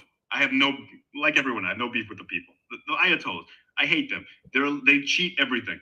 The only question is, are we getting better outcomes from deals than we are from attacks? We don't really know the answer to that. I'm skeptical that we get a better deal out of the attack. I don't know it for a fact because the attack just happened the other day. So I don't know. But everything you say about the cheating is correct. I think that the fact that they don't have nuclear weapons yet shows me that overall the deal worked. But it didn't work that well. Like, it's not like I think it's a good deal or that it couldn't have been negotiated better or that the Iranians followed it. I just think it kind of kept them from advancing on their nuclear path, and that's good. But I share all your misgivings. I have no illusions about these motherfuckers, you know? Okay. And that's good. At least you. Yeah, Altoids, it is. I just wanted to add something to that. You said that since 2018, there's been all this proof that they're building nuclear weapons, but even as of 2025, we don't have proof that they're building nuclear weapons. We have proof that we know for certain that they're. That's not what I said. No, I said that's non-compliance to the JCPOA. No. That's not what you said. You said we have intelligence proof from 2018 that they're building nuclear weapons. We still don't have that proof. It's and the violations, and you could point it out if you think I'm wrong, but the violations, as far as I know, only started occurring after Trump ended the deal. Perhaps there was a minor one prior, but the violations started happening once Trump ended the deal, and then the massive amounts of enriching to 60% happened after Israel attacked the Natanz facility in 2021. So this doesn't need to come from blind trust or love for the Ayatollah, but I don't think that's true that they were just violating the deal left and right, and we have proof of them weaponizing, building nukes prior to 2018. Send me a link if I'm wrong, but well, the UN inspected the sites, and they saw that they were violating the agreements. It's not. When are you talking about the recent report? The recent report? No, this is from 2019. 2019. Okay, yeah. Or 2018. Even the UN, this came after Israel leaked Iranian information showing that they were still in the plans of making nuclear weapons nonetheless, and American intelligence as well. There was this whole 28. I mean, probably remember 2018. There was this entire congressional hearing showing all the evidence of the Iranian non-compliance to the JCPOA, which ultimately was the reason why Trump withdrew from the JCPOA. Because people forget he didn't withdraw in 2016. He withdrew almost at the end of his presidency after the proof was shown to be too overwhelming. I'm not sure about that, but if you want, you could send me a link and I'll review it. Shaiel, I'm also happy to review it on a live stream just for public accountability. But since Shaiel only has a few more minutes, I'll be quiet for the next few minutes. Did you have something else you wanted to say to him? Yes. So I want you to define the word settler, because I heard you say the word settler, and I see you have a little hate towards people who are religious or conservative in Israeli society. And I personally am a religious person, and I saw that you are using very liberally the words religion, kahanes, and almost as if you are using them interchangeably. And also, I feel that you are putting every single Jewish person who lives in Judea and Samaria as all evil settlers who have this kind of agenda to genocide the Palestinians. So I just want to know if you can define settler, because if we know the people who usually use this term, they usually use this term to all Jews in Israel, not just the Jews in Judea and Samaria. I want you to talk about it there. Yeah, okay, thank you. So, that's an entire dissertation, what's a settler. So I'll just stick to how I used it in this conversation, because I don't have time to do an entire lecture on it. But I meant the way Israelis have classically defined settler. I grew up in Israel in a time when, anyone living in the 67 borders was 100% considered legit Israeli. And then anyone who's outside of those borders, there's some questions about it, right? That's the attitude I grew up on. It's somewhat different now. It's somewhat different now for various reasons. But when I use settler, I'm still stuck in the 80s and 90s. What I mean is people who are living beyond the 67 borders. And I'm not really talking about Jerusalem either. And that's, again, not because there's really a true distinction between them, because that's how I'm used to. I grew up in Jerusalem, so I'm used to if someone lives in Gilo or they live in the Givat Tzalfatit, then they're Israelis and it's fine. So that's just how I'm used to using it. I don't have any great scientific reason to do that. As for, but you're right that a lot of our enemies consider everyone to be settlers, or even not enemies, even people we can make peace with, they consider all of us to be settlers. That's not how I view it. I also don't view settlers, honestly, and this might surprise you, I don't think that Judea and Samaria and even Gaza don't belong to Jews. I don't think that we don't have a right to settle there. I do. I think it's not helpful for peace. I want there to be peace. I'm more worried about peace than I am about our biblical rights to Hebron. But that doesn't mean I don't think we have biblical rights to Hebron. I think we do. And I don't think that all settlers are bad because, to sound like an American racist, some of my best friends are settlers. I grew up in Jerusalem. So people from all these different settlements would come to my school, to my university, to my bars, to my cafes, and I'd hang out with them and I'd date them and I'd go play soccer with them. So of course they're not evil. And among the settlers, there's people who are very right-wing, like super right-wing, Kahanists even, but aren't bad people. Like they don't actually want to kill Arabs. They just, have some prejudices. And then you have people who are there for economic reasons. They don't care at all about the conflict. Some of them even vote left, not many, but they don't care about the conflict at a certain point. And to this day, you have quality of life settlers. They're probably the majority. They pay less arnona. They have all these breaks. They pay less rent. They pay less to buy a house. They're not there because they hate Palestinians. So the Russians in Israel, for example. Yeah. So you're forgetting, I'm not some anti-Zionist nut job from, Brooklyn. I'm an Israeli. I know these people. I know exactly who they are. I know what they're talking about. There are settlers who are fucking evil terrorists. And they go every night and they kill Palestinians. And those people are just as bad as Hamas. And I hate them. And I hope that they are stopped. But they're not the vast majority of settlers. I will say too many, I don't know how many, I've never done a poll, settlers support that. A lot of settlers support that, especially in the isolated settlements. But I understand that too, because the isolated settlements are right in the middle of all the Palestinians, and they get shot at all the time. But the truth is, honestly, for security reasons, because again, I said, ideologically, I don't really have that much of a problem with it, they shouldn't be there. And that's why they're getting shot at. So it's a very complex issue. And my dissertation is about settlements. So you can see, I know a lot about it, I'm passionate about it. I understand. I want settlements. I don't even want settlements gone. That's not even the right way to put it. I want peace. And I see settlements as an obstacle. But I don't hate all the people in settlements. I only hate the terrorists. Just like I don't hate the people in Gaza, I only hate the terrorists. It's exactly the same. I think there's a lot of good people in Gaza, and I think there's a lot of good people in the settlements. And if you think I was using religious, honest, right-wing, settler interchangeably, maybe it came off that way, maybe I even was, but I don't mean it that way. They're different. There's Kahanists in Israel, there's settlers who are good people, or settlers who are not political at all, and I understand the nuances of what I'm saying. This is just a conversation on Discord. But I hope eventually there'll be peace without settlers having to leave their homes. I have no desire to see people kicked out of their homes. I'd be willing to do it for peace, but we saw in Gaza that doesn't always lead to peace. I just want peace. I don't want to ruin people's lives. That's all I want. Hope that answers your question. It's on the lines. Altoid, I don't think we're going to have time for a follow-up, unfortunately. We'll just need to get Shaiel back, which... Yeah, have me back. This was fun. Right? And any final... I can answer a question or two. Okay, let's see. I can answer another question or two. If someone else has a question... Yeah, we're gonna bring Benny on. Okay. Altoid, thank you. Definitely appreciate the pushback. Thank you, Altoid. Great question. And I hope I didn't offend you. No. Shall we should talk again? I'd love to. You sound like a very intelligent person.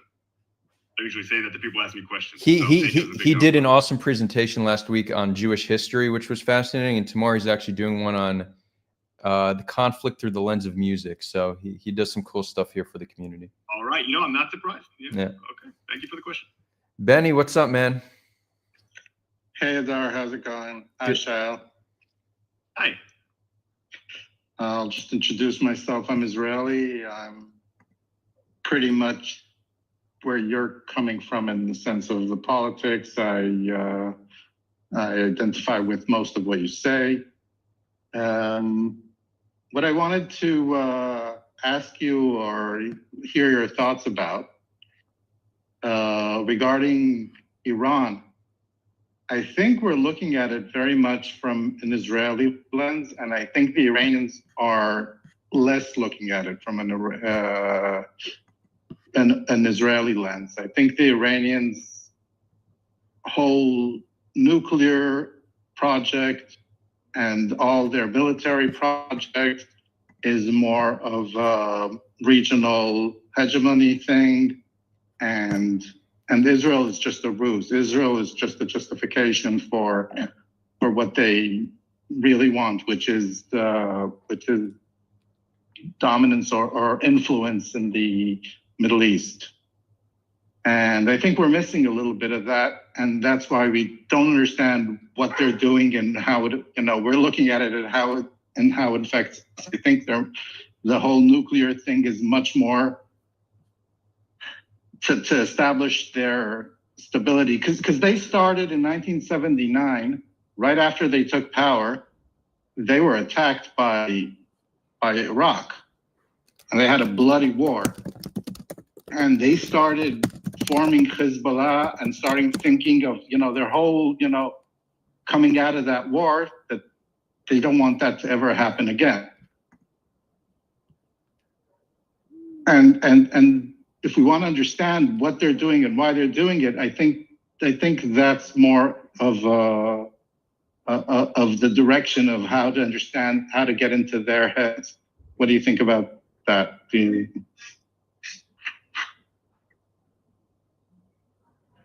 I totally agree with you. Totally agree with you. And yeah, they have aspirations for regional or they had aspirations for regional dominance.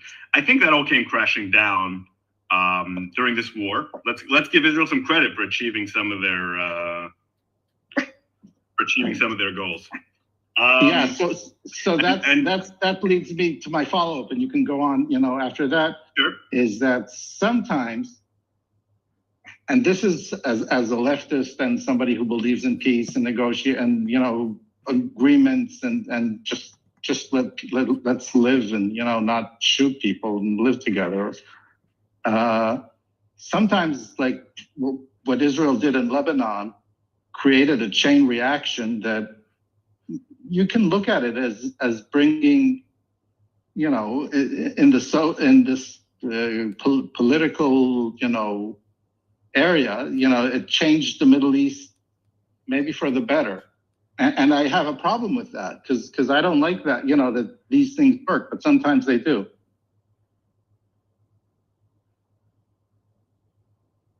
What would work? Sorry, what was the last thing?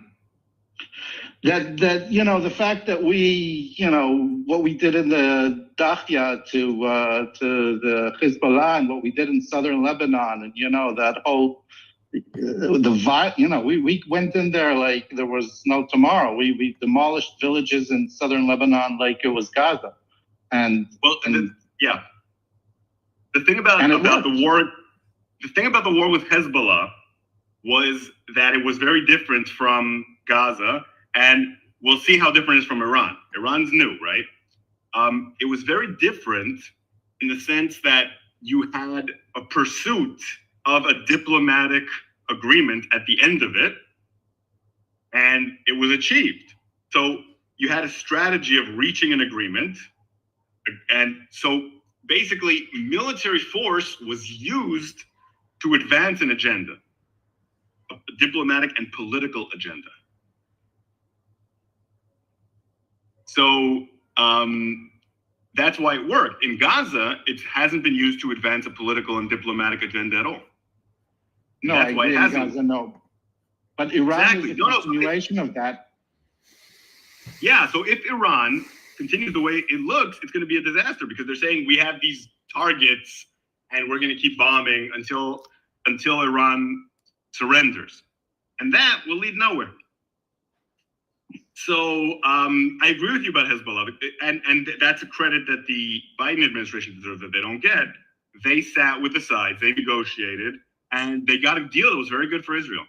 And it shows you that Israel could do the exact same thing in Gaza, but doesn't, which raises a lot of questions on why they're not doing that. Because at this point, Hamas has been so severely beaten that they would agree to a lot of things that Israel wants, including leaving the power in Gaza.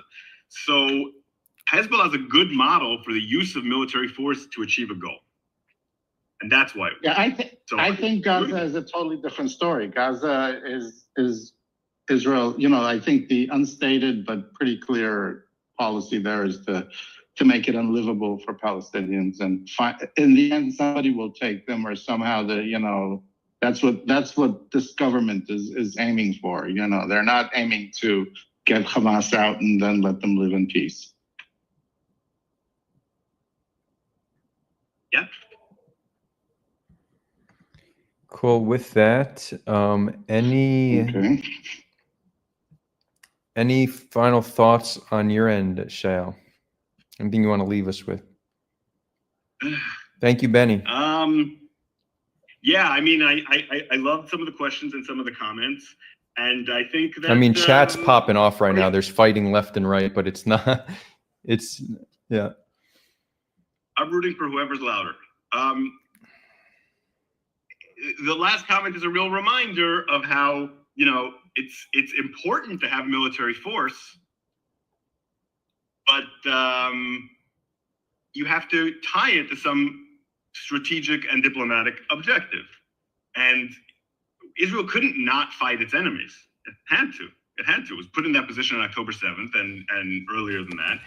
But right now it's escalating in order to escalate, and it's doing that for political reasons. And I think we have to stop supporting it, because basically Israel right now with military operations is like a heroin addict shooting up heroin.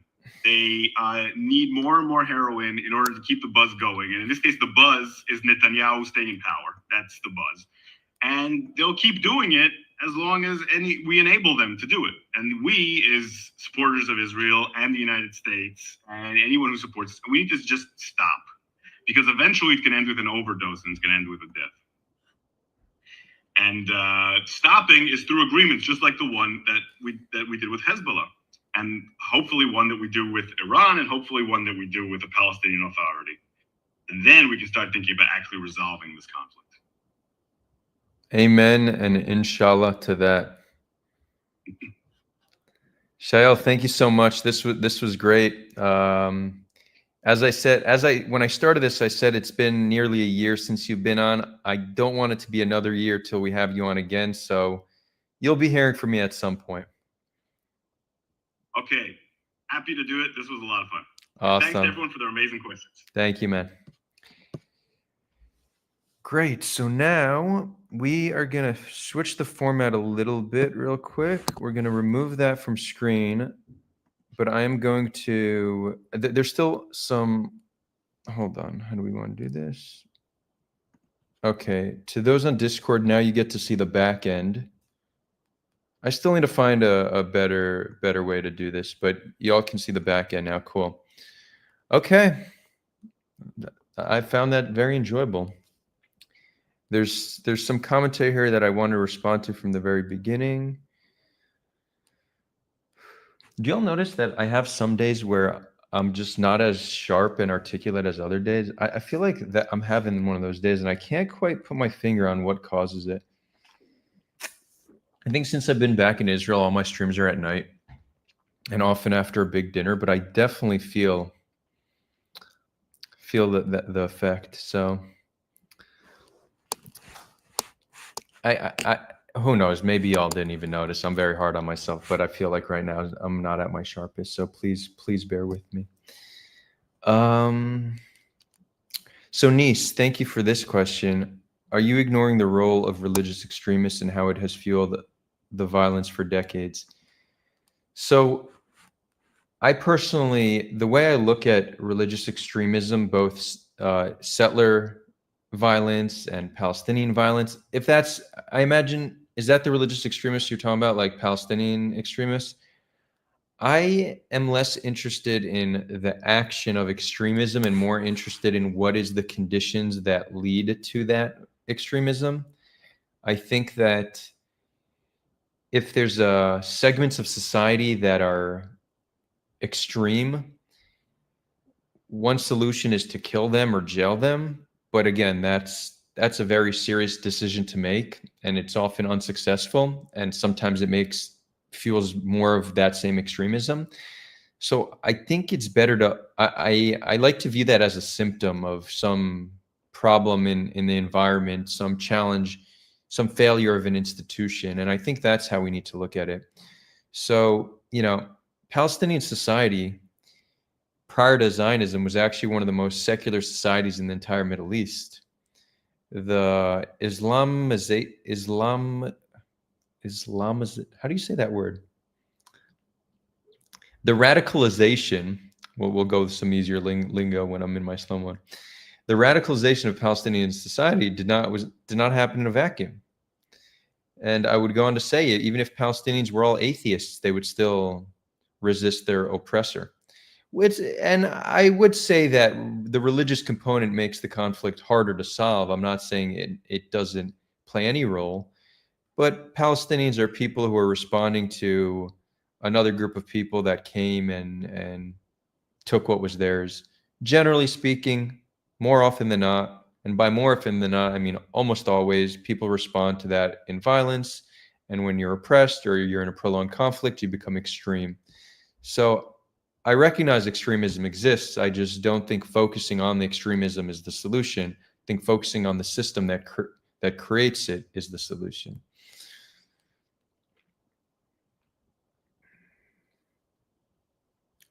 Fafolo is asking, why do we keep ignoring IAEA reports? So the last IAEA report was it reported, if I recall correctly, this was the first violation that they reported on, but that report also said they don't have proof of weaponization. So I would say the report is significant. It shows that they were moving closer to nuclear weapons. They were in violation of the agreement very clearly. I'm not at all ignoring that. I just don't think it changes the big picture that I think there's quite plausibly a diplomatic route that could have been taken that wouldn't have resulted in bloodshed, and that very plausibly also would have been more effective than spilling blood, right? So if there's like an alternative that A, won't kill people and B, will be more effective, that's likely the better solution, right? It's just a question of, is that going to be more effective? And that's what the debate's over.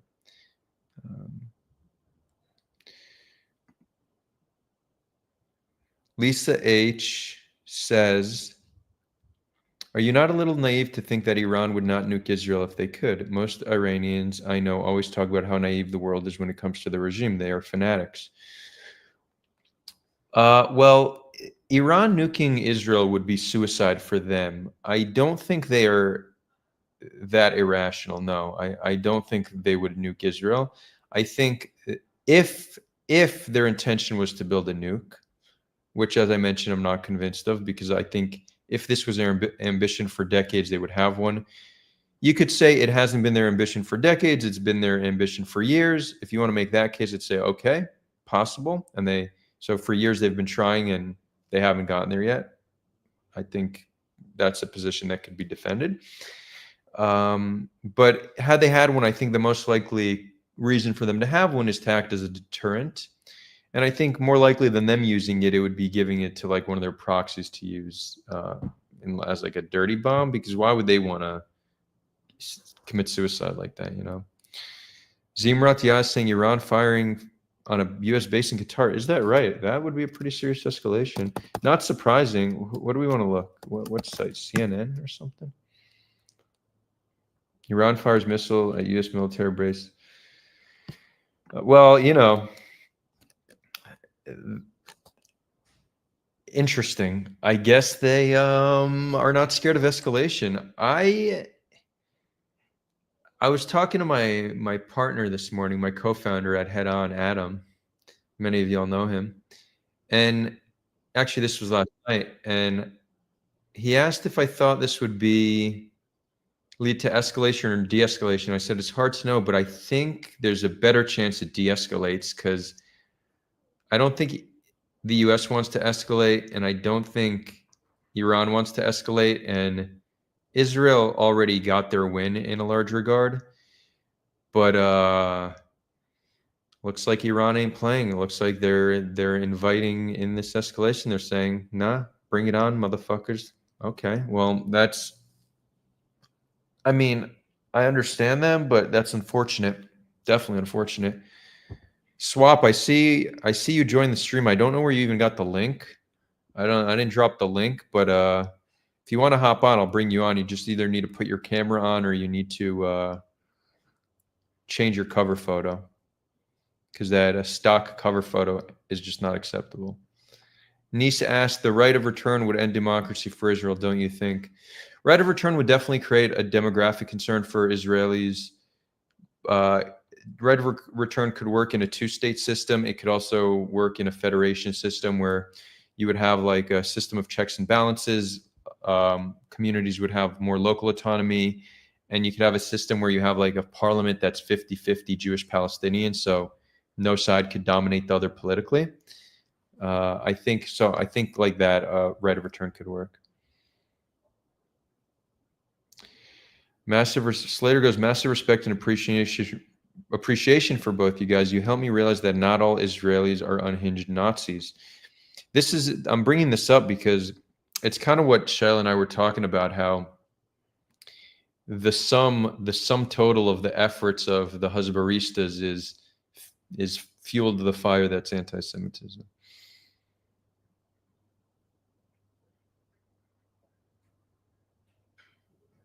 Zimrat Yas says, I don't think the Algerian model will work here. You're talking in terms of violent resistance working.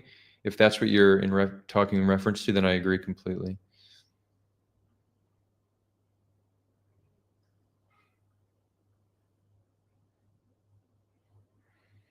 Lisa says, why want to commit suicide? Because you believe in martyrdom. Yeah, I mean, there's a difference between martyrdom, how Palestinians view it, and a country deciding to nuke Israel in order to entirely get nuked. That's not the same kind of martyrdom we're talking about. I don't think there's I don't think you could say they're Islamic, therefore they are willing to get nuked just to nuke Israel. I would need a little bit more than it's just a jump in logic. It's a jump in logic.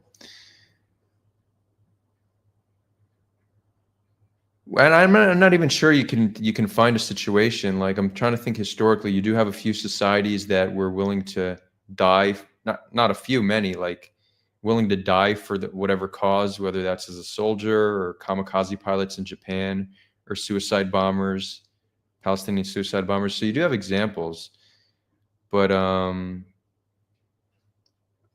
a state level, an actual country that would almost certainly ensure the destruction of its entire society, there's a leap of logic there. Is it possible? Sure. Is it a compelling argument just because they're Muslim? No, I wouldn't say so.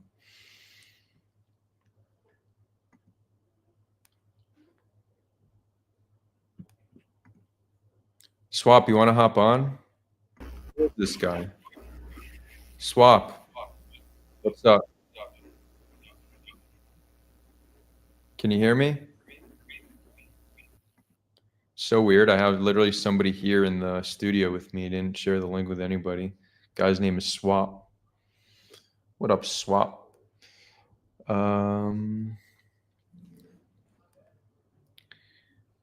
Let's see. Sparkle Love, I like your comment. I think I make more of a difference having intimate, meaningful conversations with friends. Yeah, that's one of the best ways to make a difference, is to just connect with others, humanize the other, build bridges. Definitely. Imagine if millions and millions of us were doing that with one another. That would change the world. It's hard to motivate people to do it because it only works at scale. So you're like, why would I do it if it's not? It's hard to motivate people to act if they can't see the result of their action. This is one of the problems with activism and grassroots movement. They don't work on an individual level. They work at scale. But yeah, one to change a few to change many, many to change the world. Never forget that.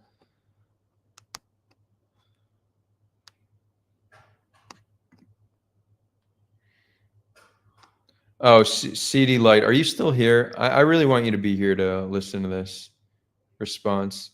CD Light goes, and still there were more babies born in Gaza since October 7th than the amount of people killed. IDF is really terrible at genocide.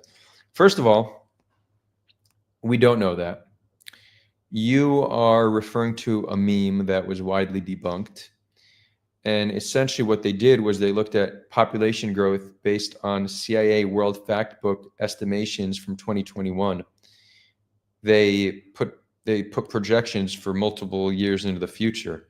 So somebody looked at those projections and you see, the population grew from 2023 to 2024. That wasn't showing total population growth based, taking into consideration those who were killed. That's one. Two, a population does not need to shrink inside for it to be genocide. I realize this is the misconception, and many Jewish people, like, our frame of reference for genocide is the Holocaust, and that's one of the reasons why we're very offended by calling this a genocide. But that's not how genocide is defined. It's the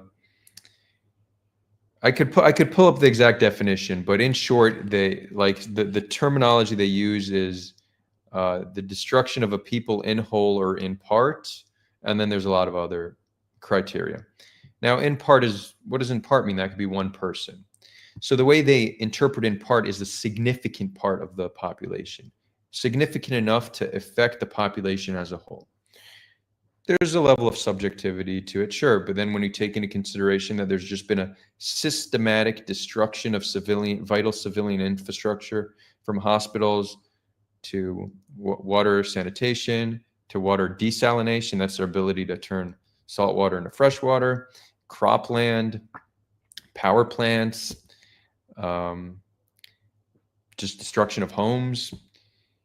And now when Israel made their plan to ethnically cleanse Gaza clear, you could see actually an incentive to making Gaza unlivable. If you make Gaza unlivable and you make life for Gazans, if you make Gaza unlivable and you make life for Gazans miserable, they're more likely to voluntarily leave. So you can see a clear incentive to actually harm civilians if the goal is ethnic cleansing. It's easier to ethnically cleanse a population once you committed a minor genocide against them. And I don't want people to think minor means I'm trivializing it, but minor in the sense that it's not Rwanda, it's not the Holocaust, but it's still horrific.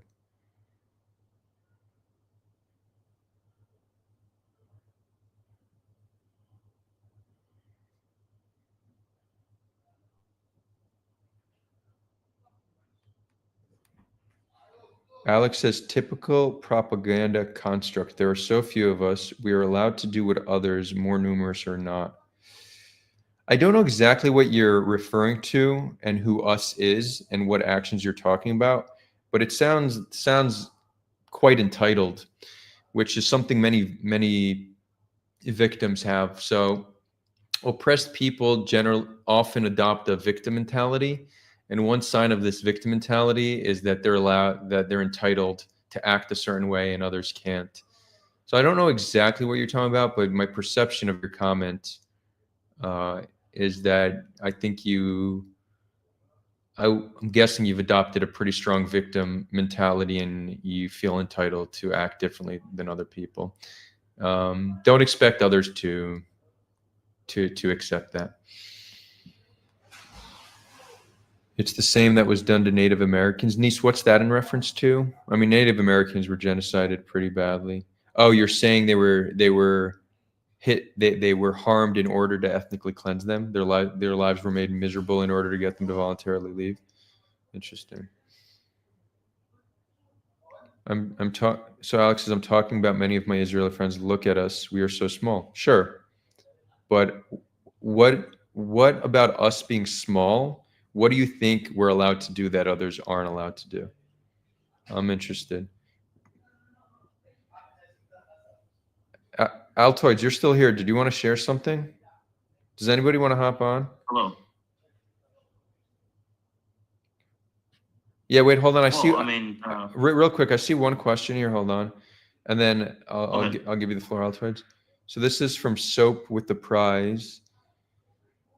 Wondering if Adar is aware of, would ever go on a debate, Noam Dorfman, Comedy Cellar podcast, which has hosted lots of high-profile people with varying perspectives, heavily pro-Israel slant, or Ami's House, zealous pro-Israel, has expressed willingness to debate anyone serious. Yeah. Those who know me knows I'll speak to anybody anytime, as long as they're good faith. So I'm down to speak to. I've heard the name Noam Dorman. I don't know Ami's House, but I'll gladly speak to any of them. If you're in touch with them, feel free to connect us. Yeah, Altoids, what's up? Hello.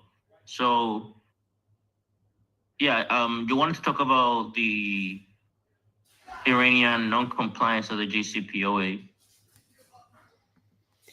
Yeah, is there an article you want me to look at? So, in the beginning of the conversation, if you can look up in the chat, I sent a couple of link sources. Right. Which one do you want me to look at? You can read all of them. The Guardian is the least one I will tell you to read because it's the Guardian, but you can read it too if you want. The other ones are from institutes that are more research-based and more academic, so the sources are more reliable. Okay, I'm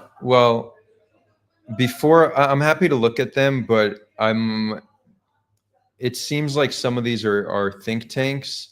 And if I've learned anything in the past 20 months, it's that some think tanks are just pure propaganda. Shout out Henry Jackson Society, that's put out some of the sloppiest, most deceptive, misleading work on the Gaza death toll. And with that, we'll give a shout out to Proven Liars, Andrew Fox and Eisenberg.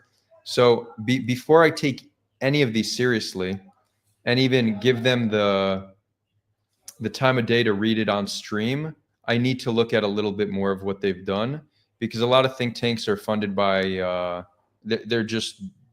it's just defense industry funded. It's the military industrial complex. So when I see something like armscontrol.org, and maybe not, commonslibrary.parliament.uk and hudson.org, I would just need to see that these are serious publications before doing like a deep dive into their analysis. Guardian has a bias, but I don't think Guardian's not going to lie the same way some of these think tanks do. So Altoids, I'm happy to look at them and get back to you. I just would want to research who these organizations are and what else they've put out prior. Cool. That's cool. We can still speak about the Iranian situation nonetheless. Yeah, I'm just interested. I mean, look, let's ask an LLM real quick. When was the first violation Iran did of the JCPOA agreement? And again, LLMs sometimes get it wrong, but they'll give sources and we'll see. The first confirmed violation by Iran of is it pronounced JCPOA or is it JCPOA? No, that doesn't sound right. Okay. Obligations occurred in May 2019 when Iran declared it would no longer comply with certain deal provisions, initially suspending implementation of parts of the agreement. So yeah, this was after the agreement was ended with the U.S. So that timing is not a coincidence, in my opinion. It happened the year after the agreement ended. Well, I think it's not a complete description. It's not painting the different reports that were done before 2019 that were done in 2018. Okay, so let's ask you: were there any credible reports prior to 2018 about them violating the agreement? It's searching the web. It might pull up the exact articles you shared. You know, it did pull up.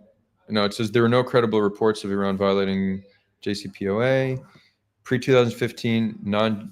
Okay, so they had violations prior to the agreement until 2008, 2009, 2010 as well.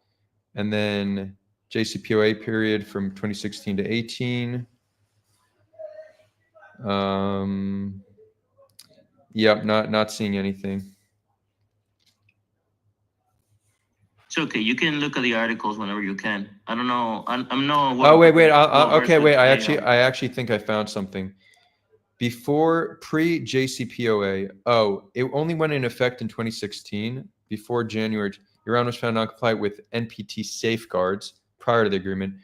Between 2016 and 18, when the agreement was in place, they adhered to the deal, no violations. And then after the U.S. withdrew, they were violating it again. Seems like a pretty clear pattern, if I'm to be honest. The U.S. withdrew, but the U.S. was not the only. No, I know. I know. Only state. I know. Therefore, if they're violating without the United States, it means that they were violating nonetheless. Correct, but it means that the country that's most likely to attack them, maybe aside from Israel, violated the agreement. European countries staying in the agreement might hold some relevance, but that's not nearly as important because Europe and China and Russia as well. Right, but they're not a threat to Iran. Like they're allies. So you need to look at it from the perspective of Iran. The United States and Israel are the threat to Iran, not China, not Russia, not Europe. It's the US and Israel. Well, the second they pulled out of the agreement, that's way more significant. That's what's significant. If France pulled out, it wouldn't have meant anything, right? Because again, those countries don't really pose a threat. Yeah, maybe some sanctioning, but the threat of regime change or of bombardment, I mean, that's a threat that's pretty exclusive to the United States and Israel, you know? Perhaps. Yeah. But nonetheless, I don't think the question here is the Iranians complying to America or not. Is they complying to the international community's position or rather, what was the word? International community's interest in them not having a nuclear weapon. So even if the United States retreats, that will mean that, no, in fact, if America retreats and Iran still support the nuclear program and continues it, that means that's even more of a threat to the United States because they don't care about any other country retreating. They just care about the United States retreating. Therefore, America can make a case that they don't really want to negotiate with them in the first place. Also, we need to picture that Obama's administration was not exactly. Actually, let's not get into into American politics. But Okay, I just think we need to, like, if we really want to understand things, and there were no violations during the agreement with the U.S., and then right after they pull out, there were violations. I don't think we could ignore that as just not at all relevant. Because what's their ambition? Let's say their ambition is to get a nuclear weapon. The most likely reason they would want one is to act as a deterrent. We could speculate if they would use it, but we know for certain that it acts as a deterrent. The second Trump ends the agreement and starts getting all warmongery on them, there's a clear incentive for them to move closer. That moving closer can be, don't fuck with us, we're moving closer. It could be moving closer in order to one day get it, and then it acts as a deterrent. It could act as negotiating leverage. But again, it's as much as you want to trash the Iranian regime, and I'm not going to come to their defense on a lot of what you'd say about them, they've shown an interest and willingness to negotiate under Obama and even now under Trump prior to getting attacked. Now that they got attacked, they no longer want to negotiate. I mean, there's a very clear pattern, right? We all want to speculate about how they think and the incentives at play and what they're really trying to do. And we could speculate all day, but I think one of the clearest data points we have is just their pattern of behavior and how they respond to aggression and how they respond to diplomacy. So all speculation also needs to be grounded in the data we have available to us. Yeah. I mean, there's been intelligence reports about them still developing nuclear uranium enrichments, and we know they've been to great lengths to acquire uranium. They've been, for instance, in Venezuela is, I believe, currently their main supplier of uranium. They did a development of gold mines, so-called gold mines by the Essequibo region near Guyana, Venezuela's border with Guyana, which was supposed to be a gold mine, but it ended up being with people who was from the inside and people who told, who leaked it to American media from Venezuela that there were no gold being taken out of the place. In fact, it's known that that region has a lot of uranium, the one the supposed gold mines are. And all these secret cement companies which do not exist and do not produce cement are sending a lot of really interesting containers to Iran. So them using all this, obviously because they are sanctioned, they are not allowed to get uranium, they still do. They're breaking all these laws to gain uranium in their hand. And they're obviously sending all the systems, they're going all as far as Venezuela to get this uranium. It means that they're ready to utilize this at any point. Of course, you have the fatwa from the supreme leader saying that the Ayatollah, that they are not allowed to use not to make nuclear weapons. They want to have the capacity. And the issue here is they don't believe the rationale for America and Israel to attack Iran is for having actual nuclear weapon, is for them to have the capacity to have the nuclear weapon. Look, North Korea, for example, they didn't have the nuclear weapon in 1994. They didn't have a nuclear weapon in the year 2000 or the year 2003. I believe they got the first nuclear weapon in 2006 or 2007, something around that era. But if North Korea was stopped in the year 2000, on the year 2003, 2004, they would have the nuclear weapons in the first place. And even North Korea was helping Syria, for example, developing nuclear weapons a couple of years ago, like a decade or 2 decades ago or so. Mm-hmm.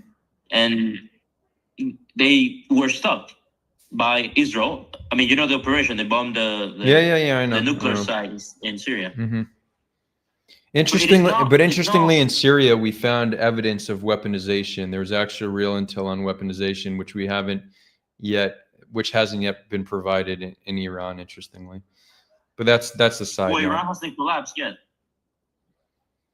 Yeah, but even our The Syrian intel, government is not. even our intel assets, as deep as they are. I mean, well, depends how you want to look at intel assets, because Israel can always say based on intelligence XYZ, and they do that all the time. The intel needs to be made publicly available for review to be taken seriously.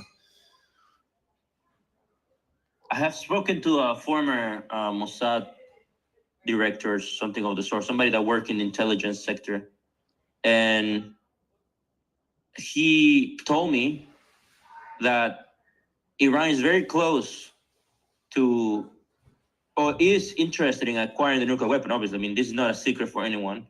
But they have the materials, they have the engineering capacity, they have the physics capacity, they have the people, and they have the allies to acquire these weapons. Well, yeah, I'm okay, fair. So if they really want one, if they acquire if they really want one, enrichment, they'll just buy one then. If they really want one, perhaps they don't need to but produce buying one is not feasible. It's not feasible for military defense. Maybe if you want to give it to a terrorist organization, you can just buy it and give it away. But Wait, why? for defense, Why well, not? if you want to buy a nuclear weapon, first of all, you will not get one of the fancy nuclear weapons because those are controlled by the most powerful countries. You'll probably get a very low grade, something like the Hiroshima and Nagasaki nuclear weapon, something probably from Pakistan or North Korea. Yeah, who are the Pakistan, ones North more Korea, prone to maybe something like even this. Russia. Yeah, I'm just my point is Russia's nuclear. No, I don't think so. Russian nuclear's military, the nuclear department is very tight. It's maybe the only really efficient part of the Russian military is their nuclear forces. And the nuclear and energy technology in general. That's the only thing, actually, if you see the list of sanctions of Russia, the only thing they haven't sanctioned is their nuclear energy and technology. yeah, I'm still not. I still don't think that makes it certain that they wouldn't sell one if the conditions are right. I don't know why that would mean that they won't. I just think that everybody's so sure that they've been rushing to a bomb when it doesn't take 30 years to build one, and supposedly they've been rushing to it for 30 years. They never tried to buy one from their neighbors. The only case that could be made is in recent years they changed their mind and decided to rush to a bomb. If that's the case, one wants to make sure, but we also don't have any evidence of the weaponization. All we know is that they've enriched uranium, and also it requires tests. Like when North Korea was creating a bomb, we knew it, right? We knew that they were testing the stuff. We don't have any such intel on this from Iran. Well, the difference from the Korean Peninsula has very low amount of earthquakes. So every earthquake that we saw from North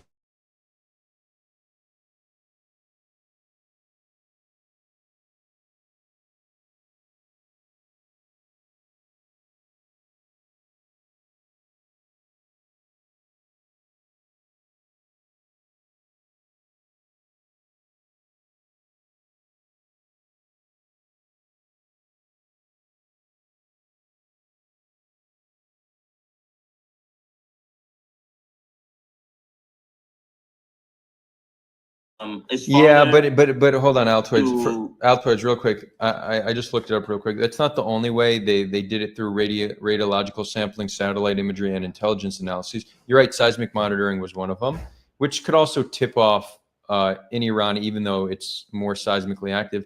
But it being smaller is not.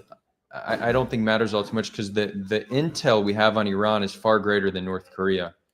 Like we have far greater intelligence assets, especially with the Mossad. The Mossad's heavily invested in Iran, not in North Korea.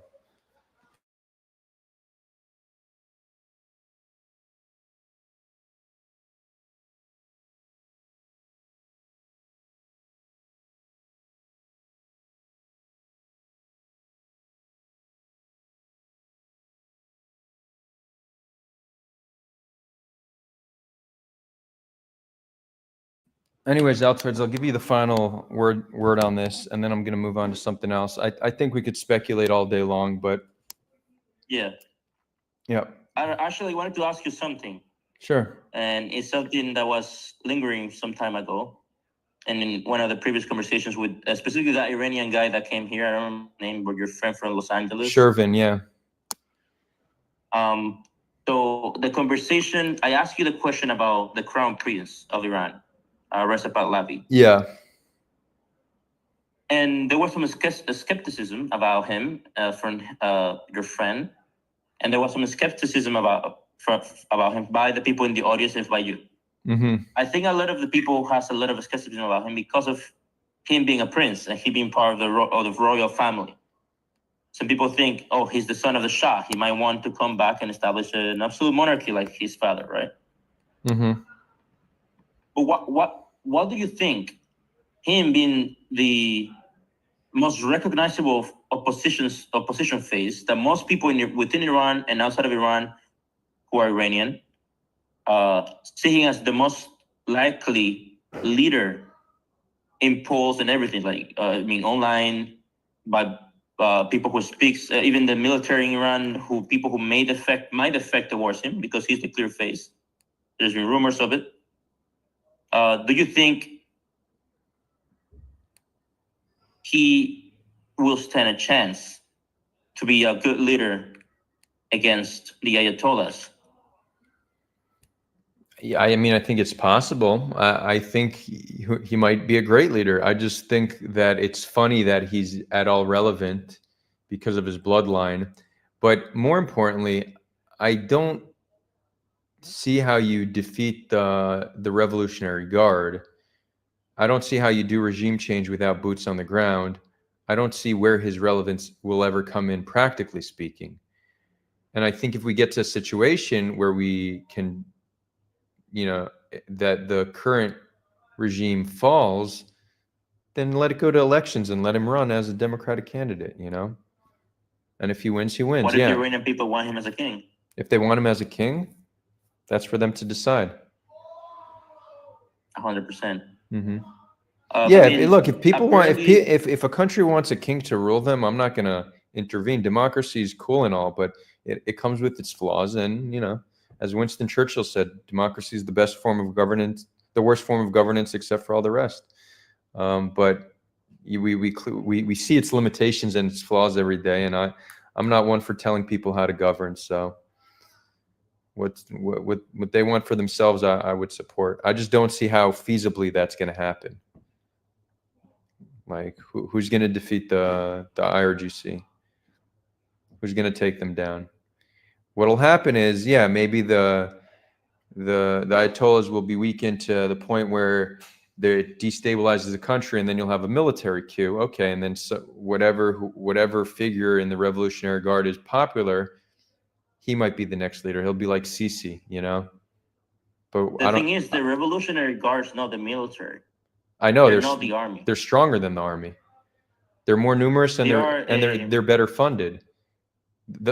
Correct, but they are the political, the ideological force of the government because they are indoctrinated into the system. Yeah, exactly. In contrast to the army, who are not indoctrinated. Well, the reason I bring them up is because generally when there's a power vacuum, it's filled by the next most powerful. It won't be filled by the army. It'll be filled by the Revolutionary Guard. Unless the army somehow pulls off some, I don't know, like, is it possible the army takes control? Maybe. But again, where do we see, will they then bring Reva in? Maybe. I don't know. It just doesn't, I don't see his path to having any relevance. I could see the country reforming over the next few decades because the younger generation is so secular. Like one of the things Shervin told me that gave me hope. He's like, even in Tehran today, the schools are less strict. They don't enforce the Islamic law as much because the masses are secular. So they're seeing changes in society. They're seeing less enforcement of like some theocratic rule because of the people. So I think playing the long game is probably the most relevant. supposedly also like women are like highly represented in universities and in like professions of science and stuff. So it's not just this like purely brutal theocracy where women aren't allowed to leave the home. No, they go to university, they get jobs, they're overrepresented in different industries. There's a thing that you need to have your head covered, but if you look at videos from Tehran, it seems like most don't even cover their hair anymore, and they've kind of just accepted this as the reality. So I like that trajectory. I think that's more plausible I think that's more plausible and much less bloody than bombing them into freedom. And I don't know if there's ever been an example of regime change through only airstrikes. I'm not sure. The airstrikes are targeting. I don't know if you've seen the pattern of the airstrikes. They are targeting the RGC almost exclusively. Mm-hmm. They're not targeting the army. They're not targeting the navy. They're not targeting they target the basically non-existent air force that Iran already had. But they are targeting primarily the RGC, and because the RGC is not only the most powerful military force, it's truly the one that's ideologically aligned to the regime, the one that keeps the regime in power. So you're saying the Iranian military, with support of American and Israeli airstrikes, that can give them an edge to take over. For instance, if there's there's a problem that people have. They say, well, Iran will fall into a civil war. The RGC might try to take over. Sure, let's say hypothetically speaking, this is the case, right? That the Ayatollahs are killed. There's instability. The military does a coup in Tehran and they take over. The RGC doesn't accept this, and they don't get arrested or anything of the sort. And there is some sort of civil war period.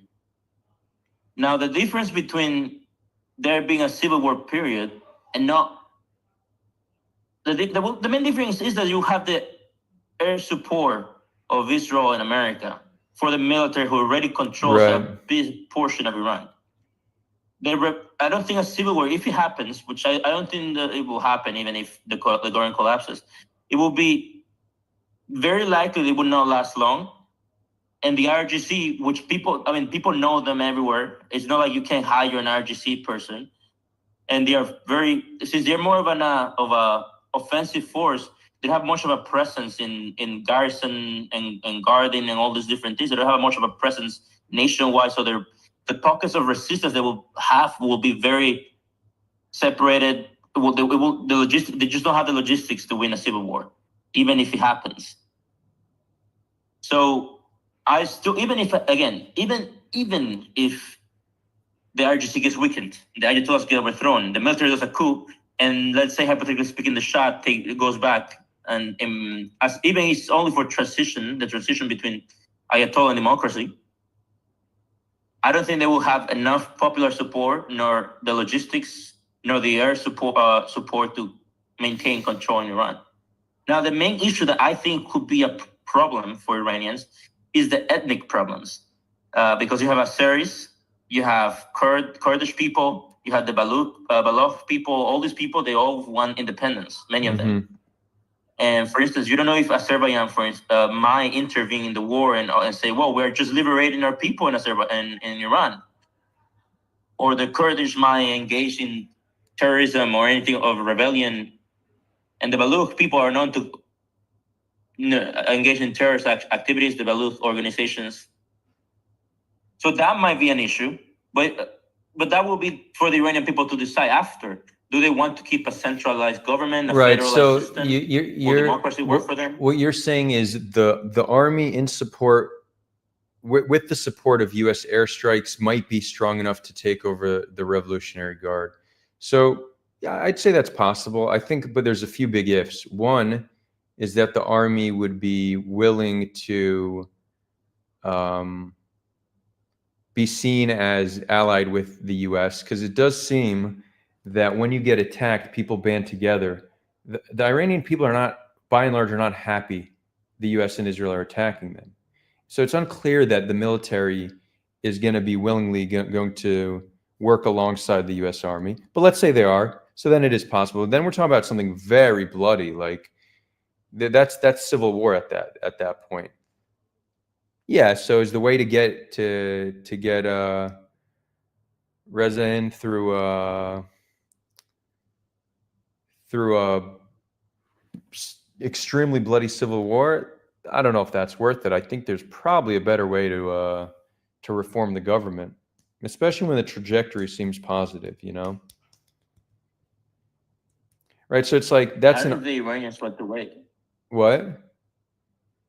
I don't know if the Iranians want to wait. I'm not sure. I don't think they're rooting for the civil war that you're describing. I don't think they want the Revolutionary Guard and the army to be in an all-out war. I don't think they want the U.S. to continue to bomb. That's not the impression. Perhaps. That's not the impression I've gotten.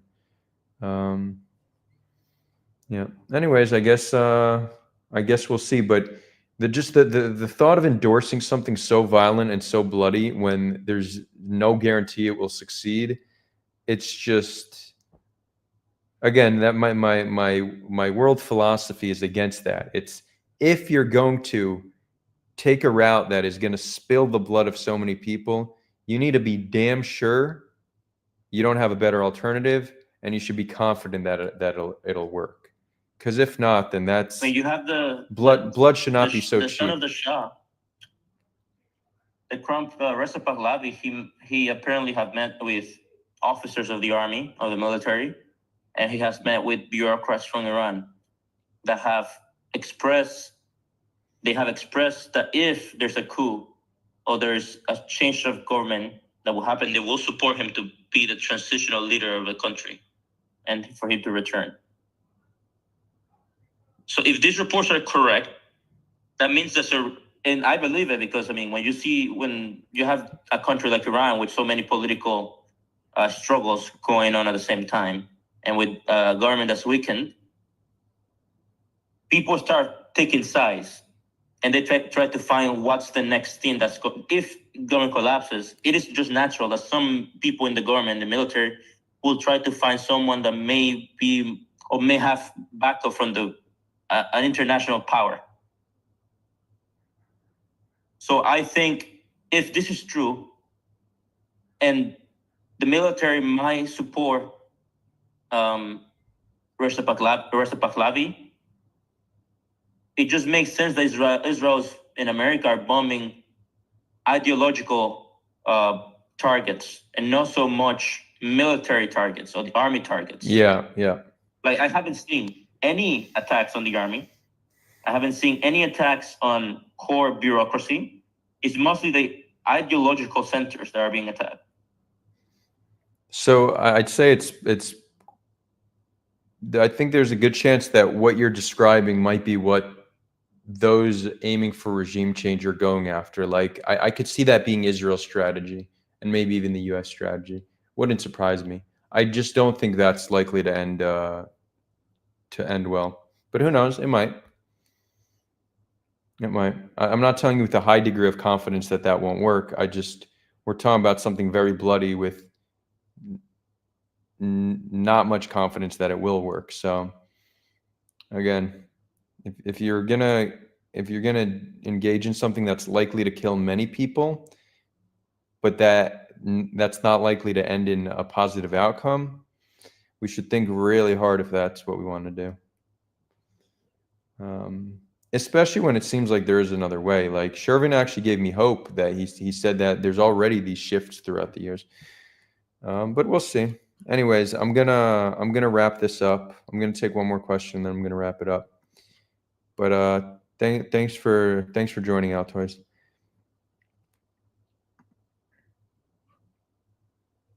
No problem. Niece is think Afghanistan. Yeah, that didn't work so well. So Alex, are you still here? I hope you're here. So I asked you what right you think Israelis should have that others shouldn't have. And your response was, it usually goes this way. There are so many Arabs versus so few Israelis. We are allowed to defend ourselves however we want. You are not so much. No, yeah, I just don't accept that. In fact, I would say there's a stronger case the opposite. It's not about the numbers, it's about the power. So if you look at the power difference between Israel and Palestine, Israel should actually be held to a higher standard because when Israel acts recklessly, we see what they do. We see what they did to Gaza. When Hamas acts recklessly, they do something horrific, October 7th. But on their most successful day in history, they killed 1,200 Israelis. Israel, without breaking a sweat, has killed quite plausibly 100,000 civilians. So the more power you are, the higher standard you should be held. With power comes responsibility. So just talking about like the total number of Arabs and Jews, that's just meaningless to me, especially when we're at peace with most of our Arab neighbors, like Jordan, Egypt, UAE, Syria maybe soon, Morocco, Bahrain. We don't just get to say there's more Arabs so we could do whatever we want. When two parties are fighting, they should both adhere to international law, but you should expect that if one party is significantly weaker, that they're going to resort to some kind of guerrilla tactics. That's just the standard. The Jews did that as well when we were weaker. But now that we're stronger, we need to be held to a higher standard. We can't just flatten Gaza with the civilian population stuck inside while Hamas can hide comfortably in their tunnels. Think about it. We don't know the exact numbers, but I think you could say with a high degree of confidence that more than 1 out of every 50 children in Gaza have already died. Think about that. That's fucked up. And there's no end in sight. And it's not like we didn't achieve our goals, right? 1 in 50 children killed, 1 in 30 adults killed. And it's actually, I'm giving low numbers, right? I think there's a lot of deaths that are not yet accounted for. We still don't know indirect deaths. So all these numbers I'm understating. When I said 100,000, I'm not saying that's an understatement. I think that's a plausible estimate for civilian deaths at this point. But think about how much destruction towards civilians. Hamas is still in power. We still have hostages rotting in tunnels. So that's some pretty cheap blood right there. Saif Diaz says, just tune in. Want to say you both need to keep up the great work as hard as it is. Thank you, Saif. Alex says, thank you. I agree with you. Your critique lines with my position. Also, Arabs is and then Bicep goes, also Arabs is a ridiculously wide group. Oh, so cool, Alex. I thought you were taking that stance. You're just explaining the position of Israelis. Okay. Yeah. It's not, that's not such a defensible position in my opinion. Anyways, with that, we're going to wrap it up. For those on Discord, what I'm going to do, we're going to open up a chill room. So if you all want to continue, you could continue the conversation in the chill room. Just keep it civil. That's the only request. Did I miss anything on Discord? Any questions? No. Okay. Cool. And for those watching, if you want to join Discord and continue the conversation, we have an awesome community there. I'll drop a link. You can find it in the chat. You could also find it in the description if you're watching this on Twitter. It's in my bio. And I will be back on Wednesday with another live stream. So see you all then. Thank you for tuning in. Much love from the Western Galilee.